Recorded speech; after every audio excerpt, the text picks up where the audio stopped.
এই রে, 9টা বেজে গেছে। ঘুম থেকে উঠতে উঠতে 10টায় ইন্টারভিউ। কী করব এখন? তাড়াতাড়ি করে উঠে গেলাম ওয়াশরুমে। ওয়াশরুম থেকে তাড়াতাড়ি হাত মুখ ধুয়ে বের হলাম। ব্যাচেলর বাসায় শুধু আমি একা থাকি, তাই সকালের নাস্তা বাইরে করতে হয়। কিন্তু এখন তো নাস্তা করার সময়ও নেই। আমি ইন্টারভিউ ইউনিফর্ম পরে রেডি হয়ে নিচে নামলাম। আমার যাবতীয় সার্টিফিকেট নিয়ে একটি ট্যাক্সি ডাকলাম। এ মামা, যাবেন? কই যাইবেন? মামা, এই তো খান গ্রুপ অফ ইন্ডাস্ট্রিজ। আচ্ছা মামা, চলেন। আমি ট্যাক্সিতে উঠে বসলাম। এখন একটু রিল্যাক্স লাগছে। এখন আমার পরিচয়টা আপনাদেরকে দেই। আমি মেহেদি হাসান, বাবা মায়ের একমাত্র সন্তান। পড়ালেখায় বরাবরই খারাপ ছিলাম। মোটামুটি ইন্টার পর্যন্ত ভালোভাবে পড়ালেখা করেছি, কিন্তু অনার্সটা অনেক কষ্ট করে টেনে টেনে পাশ করেছি। চাকরি করার কোনো ইচ্ছে ছিল না আমার। বাসা থেকেও চাকরির জন্য কোনো ফোর্স করা হয়নি। বাবা মায়ের একমাত্র সন্তান, আর আমার বাবার যা আছে তা দিয়ে আমার দুই পুরো চলে যাবে। তারপরও মনের একটা ইচ্ছে হলো চাকরি করি, দেখি কেমন লাগে, তাই আর কি। কিছুদিন আগে বাংলাদেশের কয়েকটা নামকরা ইন্ডাস্ট্রিজের ভিতরে খান গ্রুপ অফ ইন্ডাস্ট্রিজ থেকে সার্কুলার দিয়েছে, কিছু লোক নিয়োগ করা হবে অফিসিয়াল পদে। তাই ভাবলাম একটা চান্স নেই, যদি হয়ে যায়। মামা, আমরা চলে এসেছি, ড্রাইভার বলল। তারপর ড্রাইভারের ভাড়া মিটিয়ে আমি নামলাম। হাতের ঘড়ির দিকে তাকিয়ে দেখি 9টা 45 বাজে। ও, জোর বাঁচা বেঁচে গেলাম। ইন্টারভিউ শুরু হওয়ার আগে চলে এসেছি। সকালবেলা কিছু খাওয়া হয়নি, হালকা ক্ষুধা লেগেছে বিদায় ভাবছি কিছু খাবো কি না। এখন খেতে গেলে অনেক সময় নষ্ট হয়ে যাবে, তার চেয়ে ভিতরে যাই। যেই ভাবা সেই কাজ। আমি ভেতরে গেলাম, দেখলাম আমার মতো অনেকেই ইন্টারভিউ দেওয়ার জন্য বসে আছে। এদের মধ্যে দেখলাম একজন লোক, বয়স 45 থেকে 46 এমন হবে। সেও দেখি আমাদের মতো বসে আছে। ক্যান্ডিডেটের স্থানে আমরা সকলেই কথা বলছি বিভিন্ন বিষয় নিয়ে। আমিও বলছি কোম্পানির বিষয় নিয়ে। আমার হালকা পাতলা জ্ঞান আছে, কারণ আমি অনার্স করেছি ম্যানেজমেন্টের ওপর, তাই একটু হলেও ধারণা আছে। আমি সবার সাথে কথা বলছি। অনেকে আমার কাছে অনেক কিছু জিজ্ঞাসা করছে, উত্তরও দিয়ে দিচ্ছি সাথে সাথে। আমিও বিভিন্ন প্রশ্ন করছি, তারা অনেকেই উত্তর দিচ্ছে যারা পারছে। 10টা বেজে গিয়েছে, এখন ইন্টারভিউ শুরু হবে। দেখলাম ওই 45 থেকে 46 বছর বয়সী লোকটা উঠে কোথায় যেন চলে গেল। আমি ভাবলাম হয়তো ভুলে এসে বসেছে, হয়তো অফিসে কেউ, আমি গুরুত্ব দিলাম না। আমি আমার মতো সবার সাথে বিভিন্ন বিষয় নিয়ে আলোচনা করছি। এরই মধ্যে একজন লোক আসলো এবং বলল আমি সহ আরও 3-4 জনকে ভিতরে ঢোকার জন্য বলল। আর বলল আমাদের নাকি সিলেক্ট করা হয়েছে, আমাদের ইন্টারভিউ নেবে। আর বাকিদের বলেছেন আপনারা নেক্সট টাইম ট্রাই করার জন্য। আমরা ভেতরে গেলাম। ভেতরে গিয়ে তো আমি হারে হারে হারে, টেবিলের সবচেয়ে বড় চেয়ারটায় তো ওই 45 থেকে 46 বছর বয়সী লোকটাই বসে আছে। তারপর আমরা সালাম দিলাম, বসলাম। আমাদের একসাথে ইন্টারভিউ নিলেন। লোকটা অনেক মজার মানুষ। শুনলাম তিনি নাকি খান গ্রুপ অফ ইন্ডাস্ট্রিজের মালিক আশরাফুল হক খান। তারপর অনেকক্ষণ তার সাথে কথা বললাম। সে আমাদের বলেন, আপনারা আগামীকাল থেকে অফিসে জয়েন করুন। আমরা বললাম স্যার ইন্টারভিউ কি নেবেন না? না, আশরাফুল হক স্যার বললেন, আপনাদের ইন্টারভিউ তো আগেই হয়ে গিয়েছে। যা বছর আমি ওখানেই বসে গিয়েছি। কাদের হাতে কোম্পানি দিলে আমার কোম্পানি সামনের দিকে আগাবে সেটা আমি ওখানেই ডিসাইড করে নিয়েছি। এই নিন আপনাদের অ্যাপয়েন্টমেন্ট লেটার, আগামীকাল থেকে জয়েন করুন। এখন একটু মনে শান্তি লাগছে, কারণ চাকরিটা হয়ে গিয়েছে। তারপর আমি অ্যাপয়েন্টমেন্ট লেটারটা নিয়ে বাইরে চলে এলাম। প্রায় দুপুর হয়ে এলো, ক্ষুধা লেগেছে অনেক। সকালেও তেমন কিছু খাওয়া হয়নি। একটা রেস্টুরেন্টে ঢুকলাম, দুপুরে খাবার খেয়ে নিলাম। তারপর হাঁটি হাঁটি পা করে বাসায় চলে এলাম। বাসায় এসে ফোনটা হাতে নিলাম, বাবার নাম্বারে ডায়াল করলাম। একটু রিং হতেই বাবা ফোনটা ধরলো। হ্যালো বাবা, কেমন আছিস? আলহামদুলিল্লাহ বাবা, আমি ভালো আছি। মা কেমন আছে? মা কোথায়? তোর মা তো রান্নাঘরে। আমি বললাম বাবা, একটা খুশির খবর আছে। বাবা বলল, কি খুশি খবর রে খোকা? বাবা আমার একটা চাকরি হয়েছে। বাবা বলল, মাত্রই তো অনার্স পাশ করে বের হলি, এখনই চাকরি করবি? বেকার আর কয়দিন বসে থাকবো, তার থেকে ভালো কিছু একটা করি, তার আর নিজেকেও কিছুটা ব্যস্ত রাখতে পারবো, তারপরে আরও অনেক কথা বাবার সাথে হলো। বাবার সাথে কথা বলে ফোনটা রেখে দিলাম। কাল থেকে আমার নতুন অফিস, তাই একটু গোছগাছ করে নিলাম এবং রাতে খেয়ে জলদি ঘুমিয়ে পড়লাম। ফোনে অ্যালার্ম দিয়ে রাখলাম যাতে তাড়াতাড়ি উঠতে পারি। প্রথম দিনই যেতে দেরি করি, সেটা অবশ্যই বেমানান দেখায়, তাই যে ভাবা সেই কাজ। 7:30 অ্যালার্ম দিয়ে রাখলাম। অ্যালার্মের শব্দে ঘুম ভাঙলো। উঠে ফ্রেশ হলাম, হাত মুখ ধুলাম, হালকা কিছু নাস্তা করলাম, তারপর অফিসের উদ্দেশ্যে রওনা করলাম। অফিসে গিয়ে পৌঁছালাম, যেতে না যেতেই ওরে মারে আমি গেলাম রে। আমার মাজা শেষ। কারোর সাথে ধাক্কা খেয়ে সামনে তাকিয়ে দেখি এক ভয়ঙ্কর সুন্দরী মহিলা, মহিলা বললে ভুল হবে, এক ডানাকাটা পরি অফিসিয়াল পোশাক পরে এসেছে। স্যুট বুট টাই ফর্মাল ড্রেস, অনেক সুন্দর লাগছে। যদি নর্মাল ড্রেস থাকতো মনে হতো আকাশ থেকে পড়ে নেমে এসেছে। আমি কতক্ষণ তার দিকে তাকিয়েছি আমি নিজেও জানি না। হঠাৎ কারো ধাক্কায় আমার হুঁশ এলো। মেয়েটা আমাকে বলছে, কি মেয়ে দেখলে মাথা ঠিক থাকে না, তাই না? এসে গায়ের উপরে পড়তে হয়, তাই না? আমি কি বলবো কিছুই বুঝতে পারছি না। চুপচাপ মাথা নিচু করে দাঁড়িয়ে রইলাম। মেয়েটা বলে চলে গেল। আমিও গেলাম বসের রুমে। আসসালামু আলাইকুম স্যার, আসতে পারি? আরে মেহেদি সাহেব যে, আসেন। ভেতরে গিয়ে তো আমার চক্ষু চড়ক গাছ। আরে এই আনসারি এখানে কি করে? আমি ভেতরে ঢুকে স্যার বলল, মিস্টার মেহেদি হাসান, আমি কিছুদিনের জন্য সাউথ আফ্রিকা যাচ্ছি একটা প্রজেক্টের কাজে। আমার অবর্তমানে আমার একমাত্র মেয়ে সাদিয়া সুলতানা মনি ওই অফিসে দেখাশোনা করবে। আপনিও ওকে বিভিন্নভাবে সহায়তা করবেন আশা করি। আমি বললাম অবশ্যই স্যার। তারপর ম্যামকে সালাম দিলাম। তারপর স্যারের সাথে কিছুক্ষণ কথাবার্তা বলে আমি চলে আসলাম। ম্যামকে দেখে মনে হলো সে সকালের ঘটনার জন্য এখনও আমার উপর রেগে আছেন। যাই হোক, নামটা তো জানা হলো, সংক্ষেপে মণি। বাহ, বেশ ভালো। মণিকুঠুরিতে মণি করে রেখে দেওয়া যাবে। আমি আমার কেবিনে চলে এলাম। প্রথম দিন, তাই সবার সাথে পরিচিত হলাম। সাদিক ভাই আমার কলিগ, আমার সাথে সে একসাথে জয়েন করেছে। আমরা একে অপরের সাথে কৌশল বিনিময় করলাম। সে বলল তার নাম সাদিক মাহমুদ। আমিও আমার পরিচয় দিলাম, আমি মেহেদি হাসান। তারপরে কথাবার্তা শেষ করে কাজে মনোযোগ দিলাম। এভাবেই আমার কাজগুলো চলতে লাগলো। স্যারও সাউথ আফ্রিকা চলে গেলেন। আমি ম্যামকে সকল ধরনের সাহায্য করছি। ম্যামকে যতই দেখি ততই মনের ভিতর দোলা দিয়ে যায়। অফিসের যত ধরনের কাজ আছে যা ম্যাডামের কাছে দেওয়া লাগে, আমি সবার কাছ থেকে নিয়ে কাজগুলো করেই নিয়ে আসি। একটাই কারণ, আমার ম্যামকে অনেক পছন্দ হয়েছে। বয়স বেশি হবে না, আমার বয়সী। আমার খুব ভালো লাগে, তাই এর ফাইল ওর ফাইল নিয়ে ম্যাডামের কাছে যাই, শুধু একবার তাকে দেখার জন্য। হঠাৎ একদিন, ম্যাম আসতে পারি? ভেতর থেকে ম্যাম বলল, জি আসুন। আমি ফাইলটা ম্যামের সামনে দিলাম। ম্যাম বলে ওঠে, এটা কার ফাইল? আমি বললাম, মানে এটা সাদিক ভাইয়ের ফাইল। ম্যাম একটু রেগে বলল, এটা মিস্টার সাদিক সাহেবের ফাইল? তা ফাইলটা আপনি কেন নিয়ে এসেছেন? তার কি হয়েছে? এই রে, ধরা খেয়ে গেলাম মনে হচ্ছে। মানে ম্যাম বলল, কি বারবার ইয়ে বাড়ি করছেন? আমি বললাম, ম্যাম সাদিক সাহেবের পায়ে ব্যথা, সেই কারণে তার ফাইলটা আমি নিয়ে এসেছি। আচ্ছা ঠিক আছে, এরপর থেকে যেন না হয়। আমি বললাম, জি ম্যাম। তারপরে ম্যাম ফাইলটা দেখে সাইন করে দিল। ফাইলটা নিয়ে আমি চলে আসলাম বাইরে আসতে দেখি সাদিক ভাই আমার দিকে তাকিয়ে মিটি করে হাসতেছে আর বলছে, কি ভাই, বকা খেয়ে এলেন বুঝি? মুখটা দেখে তো পাঁচ লাগছে। না ভাই এমনি বলে আমি আমার কাজে মন দিলাম। ভালোই কাজ চলছে। 2 দিন পরের কথা, পিয়ন এসে একটা ফাইল দিয়ে বলল যে এটা তাড়াতাড়ি শেষ করে ম্যামের রুমে নিয়ে আসতে। কি আর করার, আমি ফাইলটা রেডি করে ম্যামের কাছে নিয়ে যাওয়ার জন্য তার কেবিনের দিকে যাচ্ছি।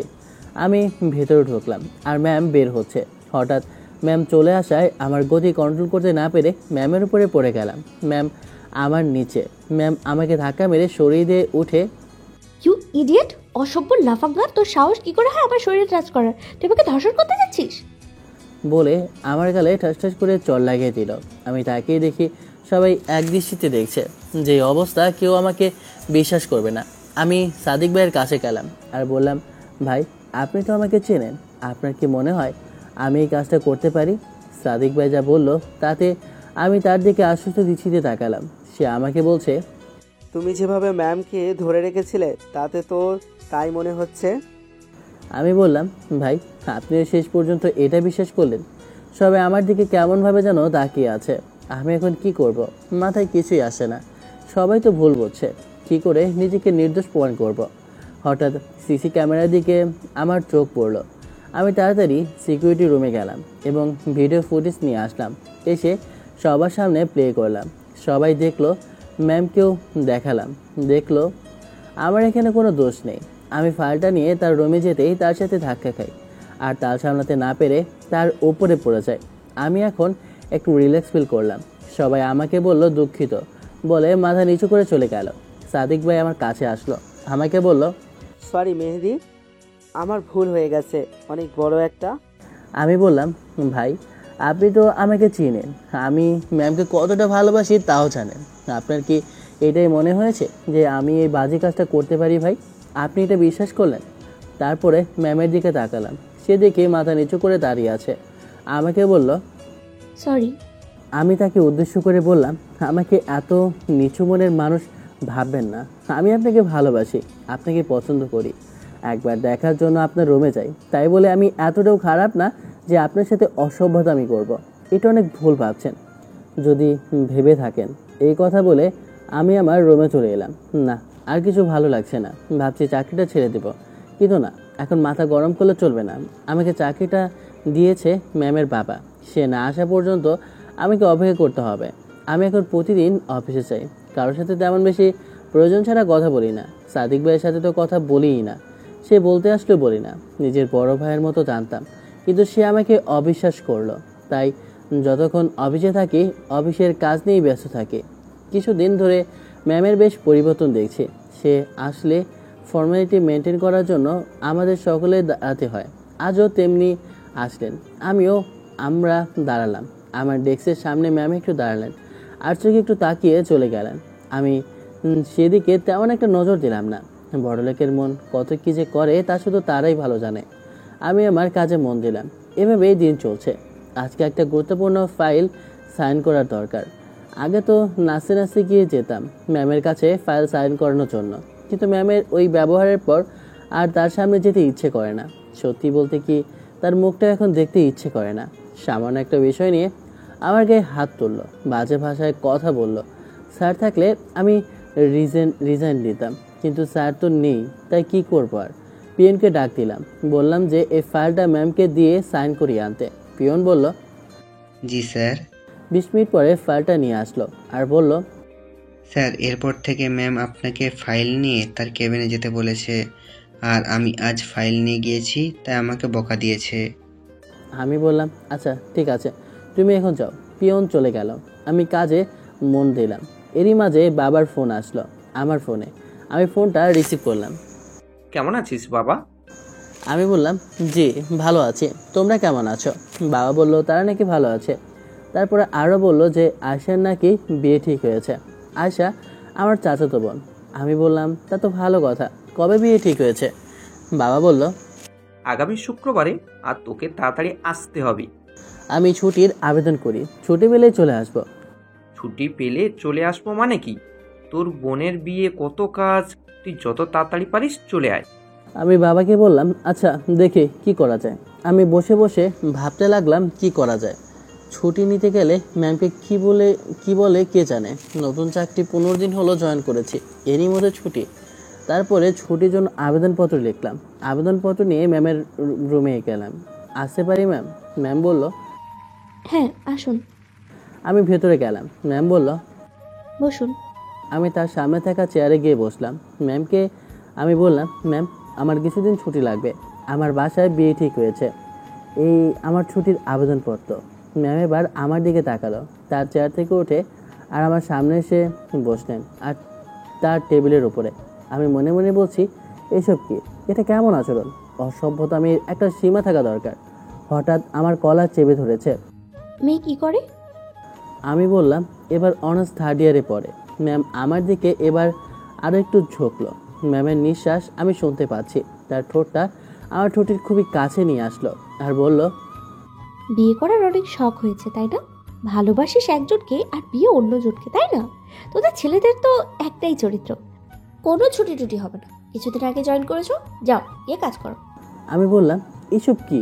এটা কেমন অসভ্যতা? আমি আমার কলা ছাড়ুন। আর এই যে মিস সাদিয়া মনি, আমি আমার বিয়ের কথা কখন বললাম? আমি বলেছি আমার বাসায় বিয়ে, আমার চাচাতো বোনের, আর আগামী সপ্তাহে, তাই যাওয়া লাগবে। আর আপনারা মেয়েরা 2 লাইন বেশি বোঝেন সব সময়। ম্যাম এবার কেমন জানি একটা ভারী নিঃশ্বাস ছাড়লো। মনে হলো বুকের ওপর থেকে অনেক বড় একটা বোঝা নেমে গেল। আর বলল, সরি, আমি বুঝতে পারিনি। তা কতদিন লাগবে ছুটি?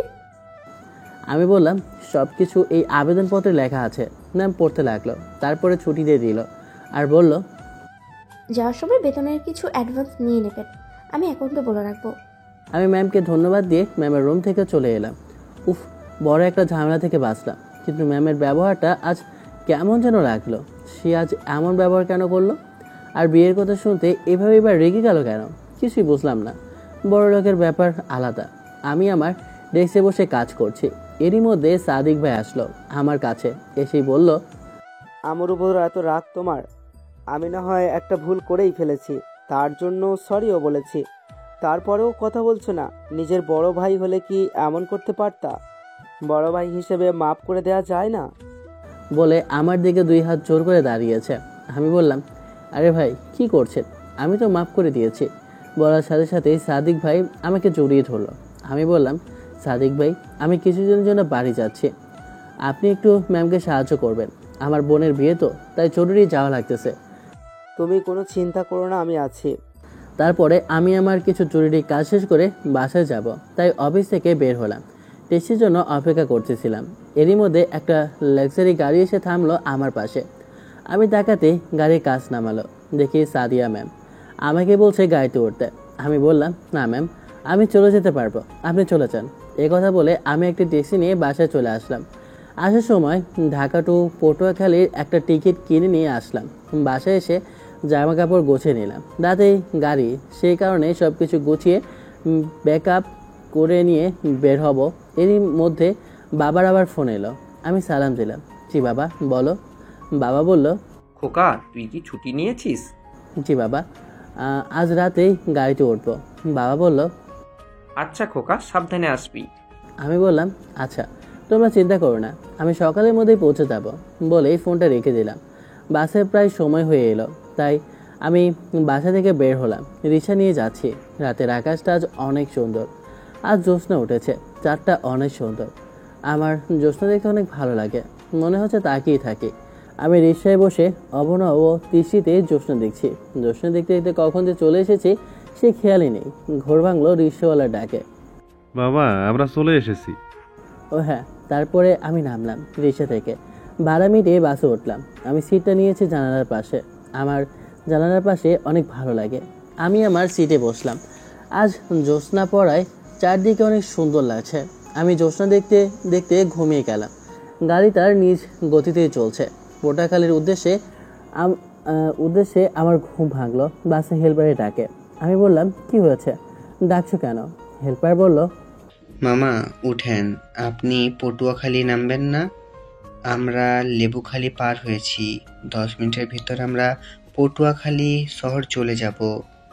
আমি আমার ব্যাগপত্র নিয়ে বাসের সামনের দিকে গেলাম। পটুয়াখালী এসে পড়েছি। আমি নামলাম। প্রায় ভোর হয়ে গিয়েছে। 2-1টা অটো দেখা যাচ্ছে। আমি গিয়ে বললাম, মামা যাবা?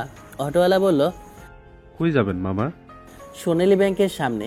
সে বলল, উঠেন মামা। তারপর আমি সোনালী ব্যাংকে নেমে ভাড়া মিটিয়ে বাসায় আসলাম। বাসার সামনে আসি, দেখি সবাই আসে আমার দিকে, মা, বাবা, চাচা, চাচি সবাই। কেমন আছিস বাবা?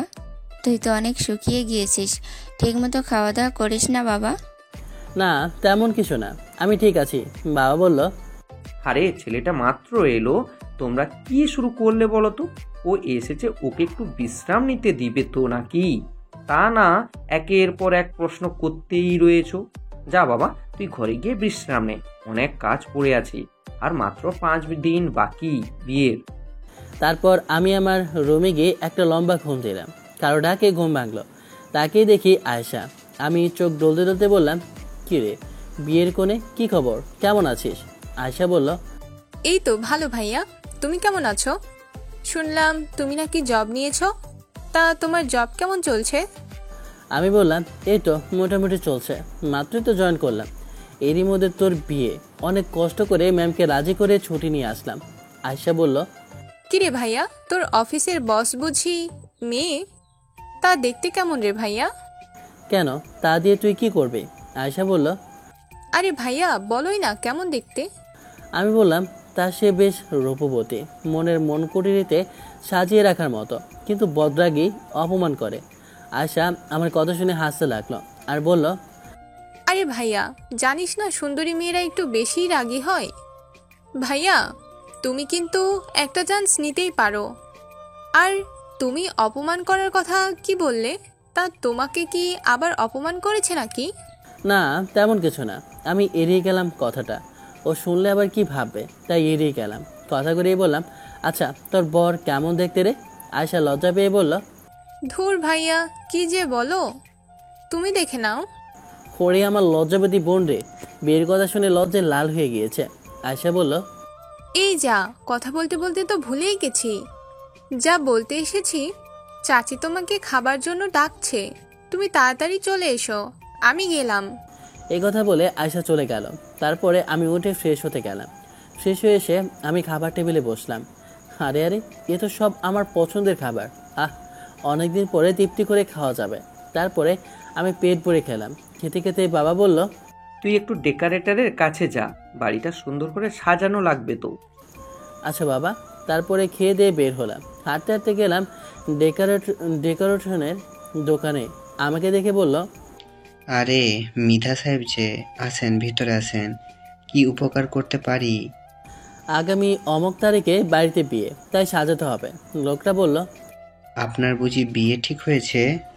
আমি বললাম, আরে না রে ভাই, আমার না, আমার চাচাতো বোন আয়শার। লোকটা বলল, ও আচ্ছা। তারপরে আমি হাফ পেমেন্ট করে চলে আসলাম আর বলে আসলাম, সুন্দর করে না সাজালে বাকি টাকা দেব না। সে আমাকে আশ্বস্ত করলো, ওইটা লইয়া আপনার টেনশন করা লাগবে না। আমার ব্যস্ততা আরও বাড়তে লাগলো। প্রতিদিনই কিছু না কিছু করতে হয়। কাজ করতে করতে একঘেয়েমি লেগে গিয়েছে। এরই মধ্যে মজার ব্যাপার একটাই যে আমি গতকাল রাতে একটা স্বপ্ন দেখেছি। ভাবতেছি গল্পটা বলবো কি না আপনাদের। আপনারা আবার কেমনভাবে নেন তা আবার কে জানে। অনেক ক্লান্ত লাগছে, এখনও রাত, তাই একটু ঘুমও পাচ্ছে। তারপরও আপনাদের বলছি, আমি দেখি সাদিয়া ম্যামের সাথে আমার অনেক ভাব হয়ে গিয়েছে। এক কথায় বলতে গেলে প্রেম হয়ে গিয়েছে। কিন্তু যখন তখন লিপ কিস করে বসে, এটাই বড় সমস্যা। তাও ভালো, বাস্তবে ওটা না পেলেও স্বপ্নে তো পেয়েছি, এটাই বা কম কিসে। স্বপ্নের কথা কাউকে বলতে নেই, তাহলে সত্যি হয়ে যায়। এই যে পাঠক পাঠিকা ভাইয়া আপুরা, আপনাদের বললাম শুধু, আপনারা আবার কাউকে বলবেন না। স্বপ্ন সত্যি হলে দোষ কিন্তু আপনাদের, বলে রাখলাম। এরই মধ্যে ফোনটা বেজে উঠল। আমি ফোন স্ক্রিনে তাকিয়ে দেখি আননোন নাম্বার। প্রথমবারে ধরলাম না, একটু পরে আবার বেজে উঠল। এবার ধরলাম, 2-3 বার হ্যালো হ্যালো বললাম, কিন্তু ফোনের ওপাশ দিয়ে কোনো শব্দ শুনতে পারলাম না। ফোনটা কেটে দিল। মরার এই ঘুমের সময় কে ফোন দিল? ফোন দিছে ভালো কথা, কথা তো বলবে তা না, নিশ্চুপ। এদের কি আর কাজ নেই, মনে মনে বলতেছিলাম। একটু পরে আবার ফোনটা বেজে উঠল। এবার একটু রাগী স্বরে বললাম, কে বলছেন? আসসালামু আলাইকুম, আমি মনি। মনি? মানে কোন মনি? ফোনের ওই পাশ থেকে উত্তর এলো, আপনি কতগুলো মনিকে চেনেন? আমি এই নামের কাউকে চিনি না।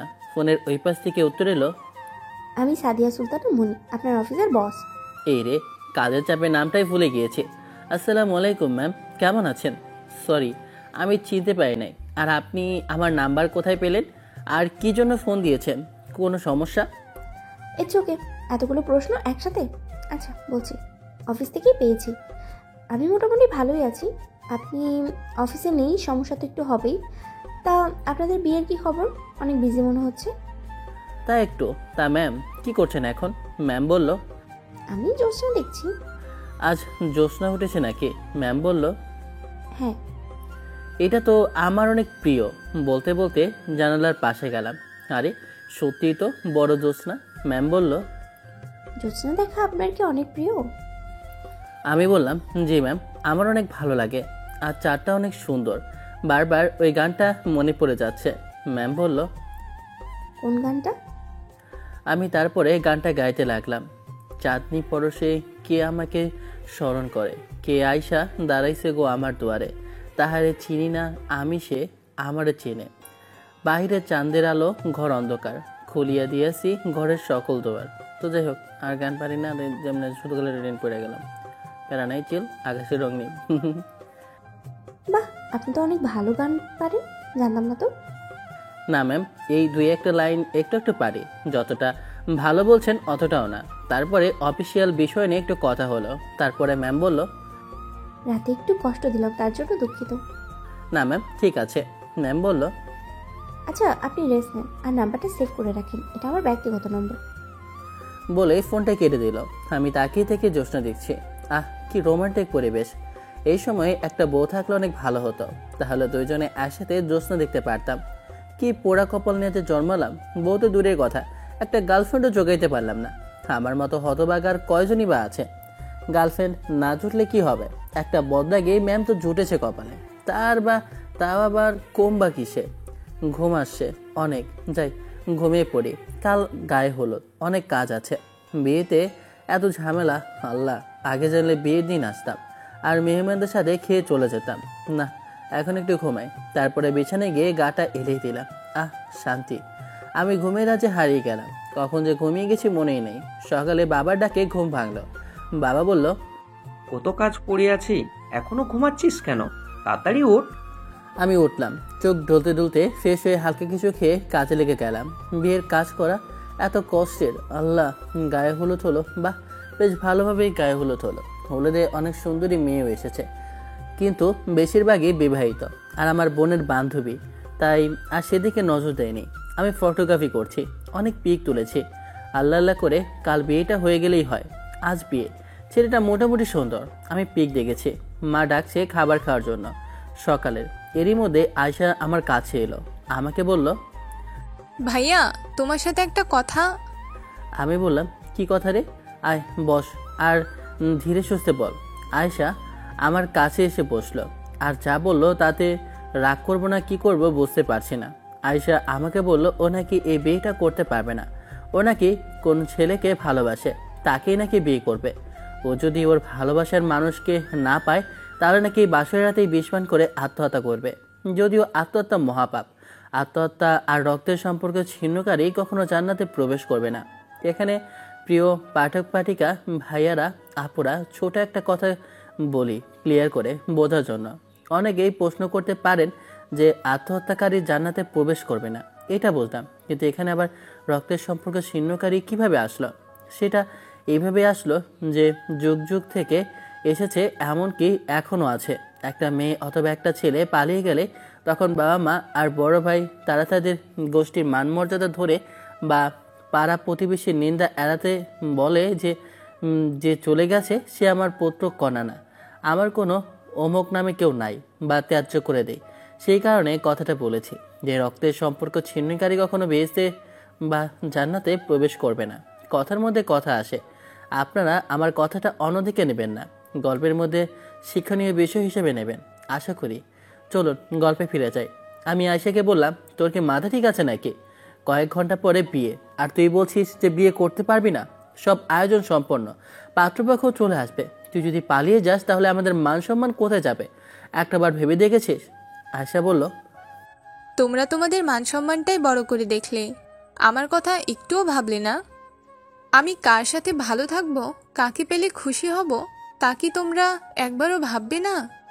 একটা অজানা মানুষের সাথে কিভাবে থাকবো? ভালো বেতন আর ভালো চাকরি, এটাই তো আর আসল বিষয় না। যদি দুটি মনের মিলই না হয়, টাকা পয়সা দিয়ে তো সুখ আর ভালোবাসা কেনা যায় না, তাই না? আমি আয়শাকে থামিয়ে বললাম, তোর আমাদের আগেই জানানো উচিত ছিল যে তুই কাউকে ভালোবাসিস। আমাকে তো একবার বলতে পারতি। এখন কিছু করার নেই রে।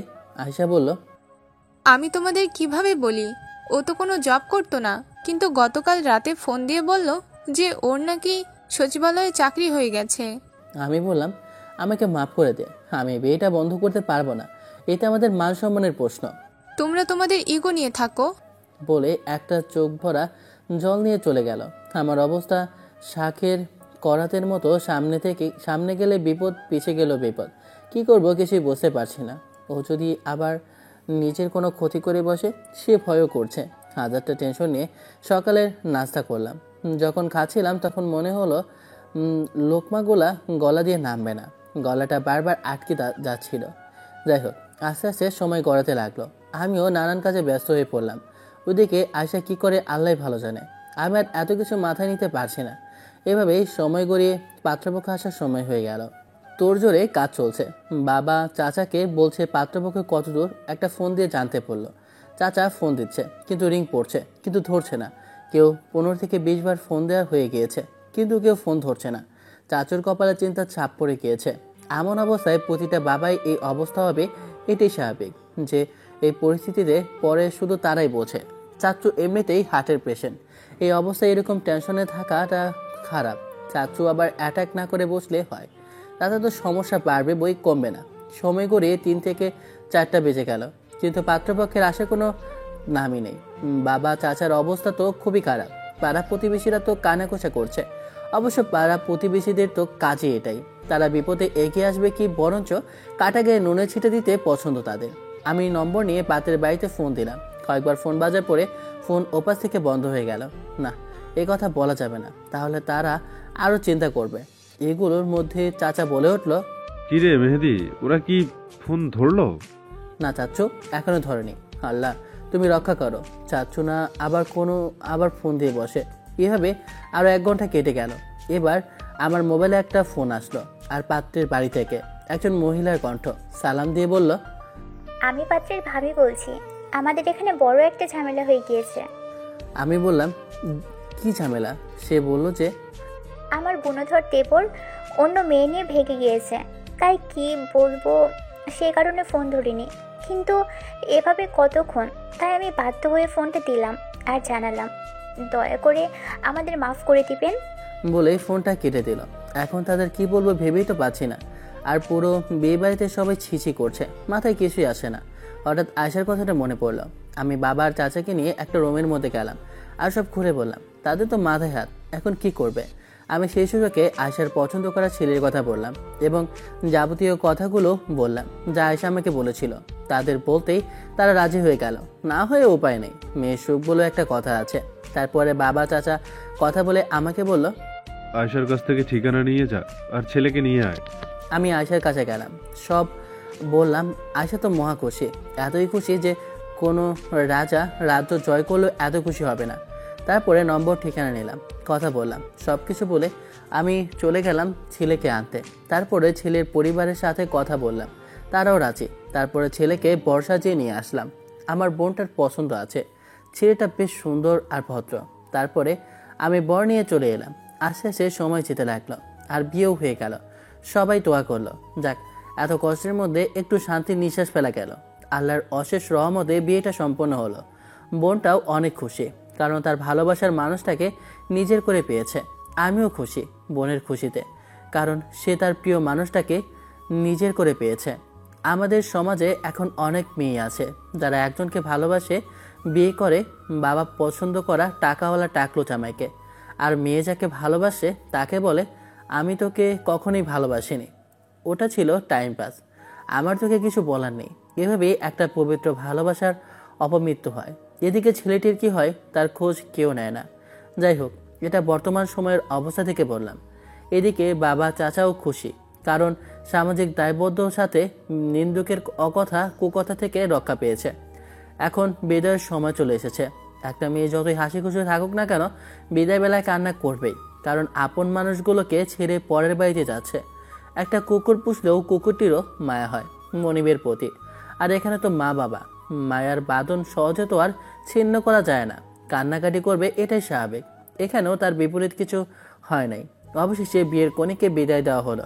আজ সারাদিন এত ধকল গেল, শরীরের অবস্থা অনেকটাই খারাপ। আমি আমার রুমে এসে বিছানায় গায়ে লিয়ে দিলাম। হঠাৎই ফোনটা বেঁচে উঠল। ফোনের স্ক্রিনে তাকিয়ে দেখি সাদিয়া ম্যাম। এতটাই টায়ার্ড ছিলাম যে ফোন ধরতে ইচ্ছে করছিল না। আর সে আমার গার্লফ্রেন্ডও না যে শত ক্লান্তির মাঝে তড়িমড়ি করে ফোনটা ধরবো। ফোনটা বেজে কেটে গেল। তারপরে আরও 2-3 বার ফোন বাজলো। না, এই মেয়ের কি আর কোনো কাজ নেই? একবার দেখছে ধরছি না, তারপরে বারে বারে ফোন দিচ্ছে। একটু বিরক্ত নিয়ে ফোনটা ধরলাম। আসসালামু আলাইকুম। ফোনের ওপাশ থেকে উত্তর এলো এবং বলল, ফোন ধরতে এত সময় লাগে? আমার মাথা গরম হয়ে গেল। সারাদিন এত খাটাখাটির পর একটু শোতে এলাম। তার তো জয়ী নেই। নবাবের বেটি ফোন দেয়, আবার ঝাড়ি মারে। মনে মনে পড়লাম, রাগটা কন্ট্রোলে নিয়ে বললাম, অনেক টায়ার্ড তো, অনেক ধকল গিয়েছে, তাই ফোন ধরতে সময় লেগেছে। মনি ম্যাম বলল, ইটস ওকে। তা বিয়ের কাজ কেমন মিটলো? কোনো সমস্যা হলো না তো? আমি বললাম, না ম্যাম, তেমন সমস্যা হয়নি। কিন্তু ম্যাম বলল, কিন্তু কি? তারপরে আমি সব খুলে বললাম। ম্যাম আমার কথা শুনে বলল, বিয়েতে এমনটা হয়, ভালোভাবে মিটে গিয়েছে, এটাই শুক্রিয়া। আর মেয়েটা তার ভালোবাসার মানুষটাকে পেয়েছে, এটাই অনেক। অবশ্য এটা আপনি বুঝবেন না, কারণ আপনি তো কখনো কাউকে ভালোবাসেননি। ভালোবাসিনি, ভালোই করেছি, কোনো পিছুটার নেই, শান্তিতে আছি। চোখে মানুষ বলে হেসে দিলাম। ম্যাম বলল, শান্তি বের করছে। কই না তো। তারপরে ম্যাম আমাকে বলল, তা আপনি কবে আসছেন ঢাকায়? যেহেতু ছুটি এখনো আছে, সেহেতু আরও 2-3 দিন থেকে তারপরে আসবো। ম্যাম বলল, আচ্ছা তাহলে রেস্ট নিন, অনেক ধকল গিয়েছে সারাদিন। আমি আস্তে করে বললাম, যাক, তাহলে মহারানীর মাথায় শুভ বুদ্ধি উদয় হয়েছে। আচ্ছা রাখি তাহলে, একটু ঘুমাতে হবে। বলেই ম্যামকে কিছু বলার সুযোগ না দিয়েই ফোনটা কেটে দিলাম আর অফ করে দিলাম, যাতে আমার বাপও ফোন দিতে না পারে। শান্তি। গা আবার এলিয়ে দিলাম বিছানায়। কখন যে ঘুমের রাজে হারিয়ে গেলাম জানি না। পাঠক পাঠিকা, ভাইয়া, আপুরা যারা যারা রোমান্টিকতা খুঁজতেছেন বা বলছেন রোমান্টিকতা নেই, তাদের বলবো, আমি তো আর পটুয়াখালী বসে ঢাকার ব্যক্তির সাথে রোমান্টিকতা করতে পারবো না। এটা করতে হলে আগে ঢাকায় যেতে হবে, তারপরে ঢাকা যাওয়ার পরে আবার রোমান্টিকতা শুরু হবে। সময় তো পড়েই আছে। যখন দেওয়া শুরু করব তখন বুঝবেন কতটা রোমান্টিক আমি। তখন তামিমের মতো ডানো খেয়ে সেঞ্চুরি হাঁকাবো। এই আপনারা চান তো একটু শান্তিতে ঘুমাতেন। মায়ের ডাকে ঘুম ভাঙলো। বলল, তাড়াতাড়ি ওঠ, বাজারে যা, বাজার করে নিয়ে আয়, কাল মেয়ে জামাই আনতে যেতে হবে। তারপরে ফ্রেশ হয়ে সকালে খাবার খেয়ে বের হলাম, বাজার করে আনলাম। পরের দিন মেয়ে জামাইও আনলাম। মোটামুটি ছোটোখাটো আরেকটা অনুষ্ঠান। এভাবেই ব্যস্ততার মধ্যে 2 দিন পার করে ফেললাম। এখন আবার সেই যান্ত্রিক শহরে ফিরে যাওয়ার পালা। রাতে ঢাকার টিকিট কাটলাম, আমার জামা কাপড় গুছিয়ে নিলাম। তারপরে বাবা মা, চাচা চাচি সবার কাছ থেকে বিদায় নিয়ে বাস স্ট্যান্ডে চলে গেলাম। গাড়ি চলছে তার নিজ গতিতে। চিরচেনা সেই শহরে গাড়ি চলছে তো চলছে, কিন্তু ওই যান্ত্রিক শহরে যেতে ইচ্ছে করছে না। কিন্তু না গিয়েও উপায় নেই। মোবাইলে হেডফোন লাগিয়ে গান ছাড়লাম। এই পথ যদি না শেষ হয় তবে কেমন হতো তুমি বলো তো, যদি পৃথিবীটা স্বপ্নের দেশ হয় তবে কেমন হতো তুমি বলো তো, তুমি বলো। এই পথ যদি না শেষ হয় তবে কেমন হতো তুমি বলো তো। লা লা লা লা লা লা লা লা লা লা লা লা লা লা। গানের তালে তালে কখন যে ঘুমিয়ে গিয়েছে মনেই নেই। ঘুম ভাঙতে দেখি সকাল হয়ে গিয়েছে। গাড়ি থেকে নেমে বাসা দিয়ে গেলাম। বাসায় গিয়ে ফ্রেশ হলাম। ফ্রেশ হয়ে হালকা কিছু নাস্তা করে নিলাম। আসার সময় কিছু নাস্তা কিনে নিয়ে এসেছিলাম। নাস্তাকে রেস্ট নিলাম। তারপরে অফিসের উদ্দেশ্যে রওনা হলাম। অফিসে যেতেই সাদিক ভাই এসে বলল, আরে মেহেদি সাহেব যে, কেমন আছো ভাই? তা কবে আসলে আর বিয়ে কেমন কাটলো? ওরে তো প্রশ্ন একসাথে কিভাবে উত্তর দিই বলেন। সাদিক ভাই বলল, আস্তে ধীরে সুস্থে উত্তর দাও। বলেই হেসে দিল। আমি বললাম, ভালো আছে ভাই, আজই আসলাম।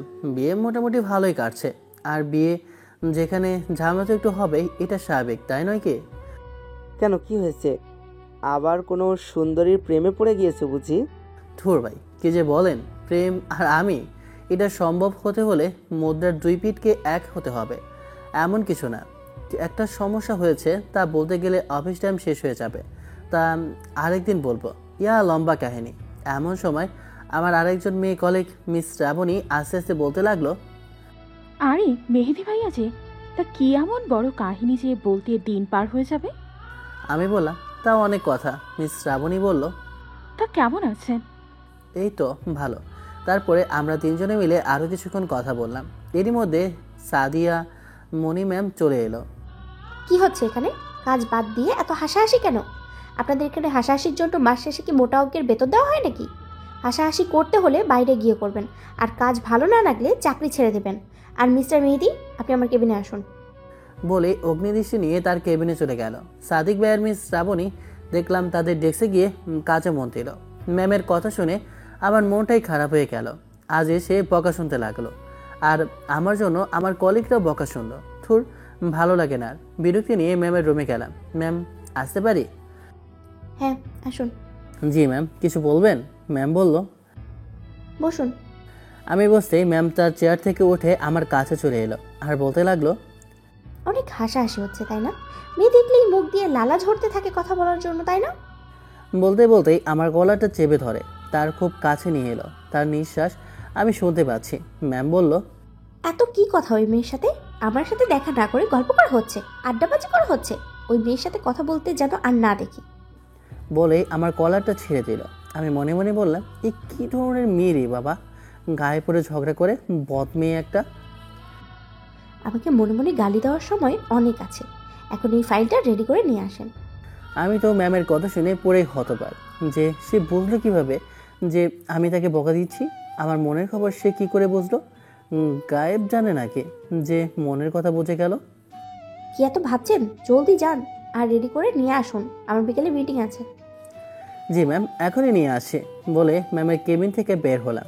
আর মনে মনে বলছি যে মেয়ে যার করে যাবে তার ঘর জ্বালিয়ে পুড়ে শেষ করে দেবে। আমি আমার ডেস্কে এলাম। সাদিক ভাই আমার পাশের ডেস্কে বসায়। তাকে বললাম, সরি ভাই, আমার জন্য আজ আপনাদের বকা শুনতে হলো। সাদিক ভাই বলল, ধুর মিয়া, বাদ দাও তো। চাকরি যখন করি কথা তো শুনতেই হবে, বাদ দাও। আমি আমার কাজে মন দিলাম। 1 ঘন্টার মধ্যে ফাইলটা রেডি হয়ে গেল। আমি হাঁপ ছেড়ে বাঁচলাম। যাই গিয়ে জমা দিয়ে আসি। আসবো ম্যাম? হ্যাঁ আসুন। File ready? জি ম্যাম, রেডি বলে ফাইলটা ম্যামের দিকে এগিয়ে দিলাম। ম্যাম ফাইলটা দেখলো, তারপরে আমার দিকে অগ্নিদৃষ্টিতে তাকালো আর বলল, একটা কাজ ঠিকঠাক মতো করতে পারেন না, এত ভুল কেন ফাইলের মধ্যে? এই ফাইল দেখলে বায়াররা আমাদের সাথে ডিল করতো। ভাগ্যিস আমি চেক করেছিলাম। এই জন্য কি আপনাকে বেতন দিয়ে রেখেছি নাকি? ভালো না লাগলে চলে যাবেন। আপনাদের জন্য তো আমি আমার কোনো ক্ষতির মুখ দেখতে পারবো না। যান, গিয়ে ঠিক করে নিয়ে আসুন। বলে ফাইলটা আমার দিকে ছুঁড়ে মারলো। একটু জোরে মারায় ফাইলটার একটি কোণা আমার চোখে গিয়ে লাগলো। আমি চোখ ধরে বসে পড়লাম নিচে। ম্যাম বলল, সরি, আমি এমনভাবে মানিনি। ম্যাম আমার কাছে এলো, চোখ থেকে আমার হাতটা সরালো। আমার চোখ লাল রক্তবর্ণ ধারণ করেছে। ম্যাম একটু ভয় পেয়েছে। আমাকে বলল, চলুন ডাক্তারের কাছে নিয়ে যাই। আমি বললাম, লাগবে না, আমি আপনার চাকরি করি, তাই বলে আপনার চাকর না যে যখন তখন অপমান করবেন, যা তা বলবেন, আর কথায় কথায় কথা বলবেন চাকরি ছেড়ে দিতে।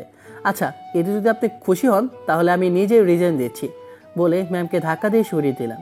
ম্যামের কেবিন থেকে বের হয়ে এলাম আর দরজাটা ঠাস করে লাগিয়ে দিলাম। না, আর ভালো লাগে না, এত অপমান আর সহ্য হয় না। আমি আমার ডেস্কে গিয়ে বসলাম। সাদিক ভাই বলল, কি হয়েছে মেহেদি, কোনো সমস্যা? না ভাই, কিছু না, আমার চাকরিটা মনে হয় করা হবে না।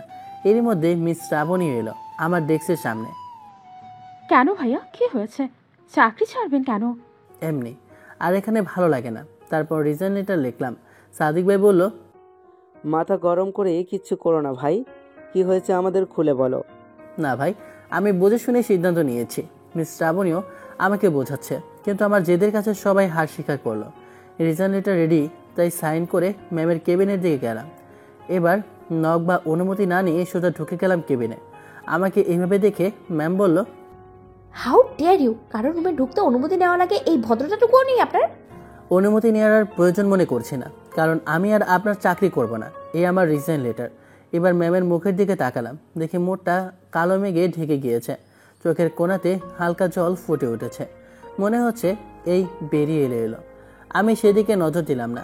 রিজাইন লেটারটা ম্যামের সামনে দিলাম এবং বের হতে যাব, তখনই মনে হলো কেউ একজন আমার কলার ধরে ঘুরিয়ে দিল আর আমার ঠোঁটের সাথে কারো ঠোঁটে স্পর্শ পেলাম। মেয়েদের ঠোঁট এতটা মিষ্টি আগে জানতাম না তো।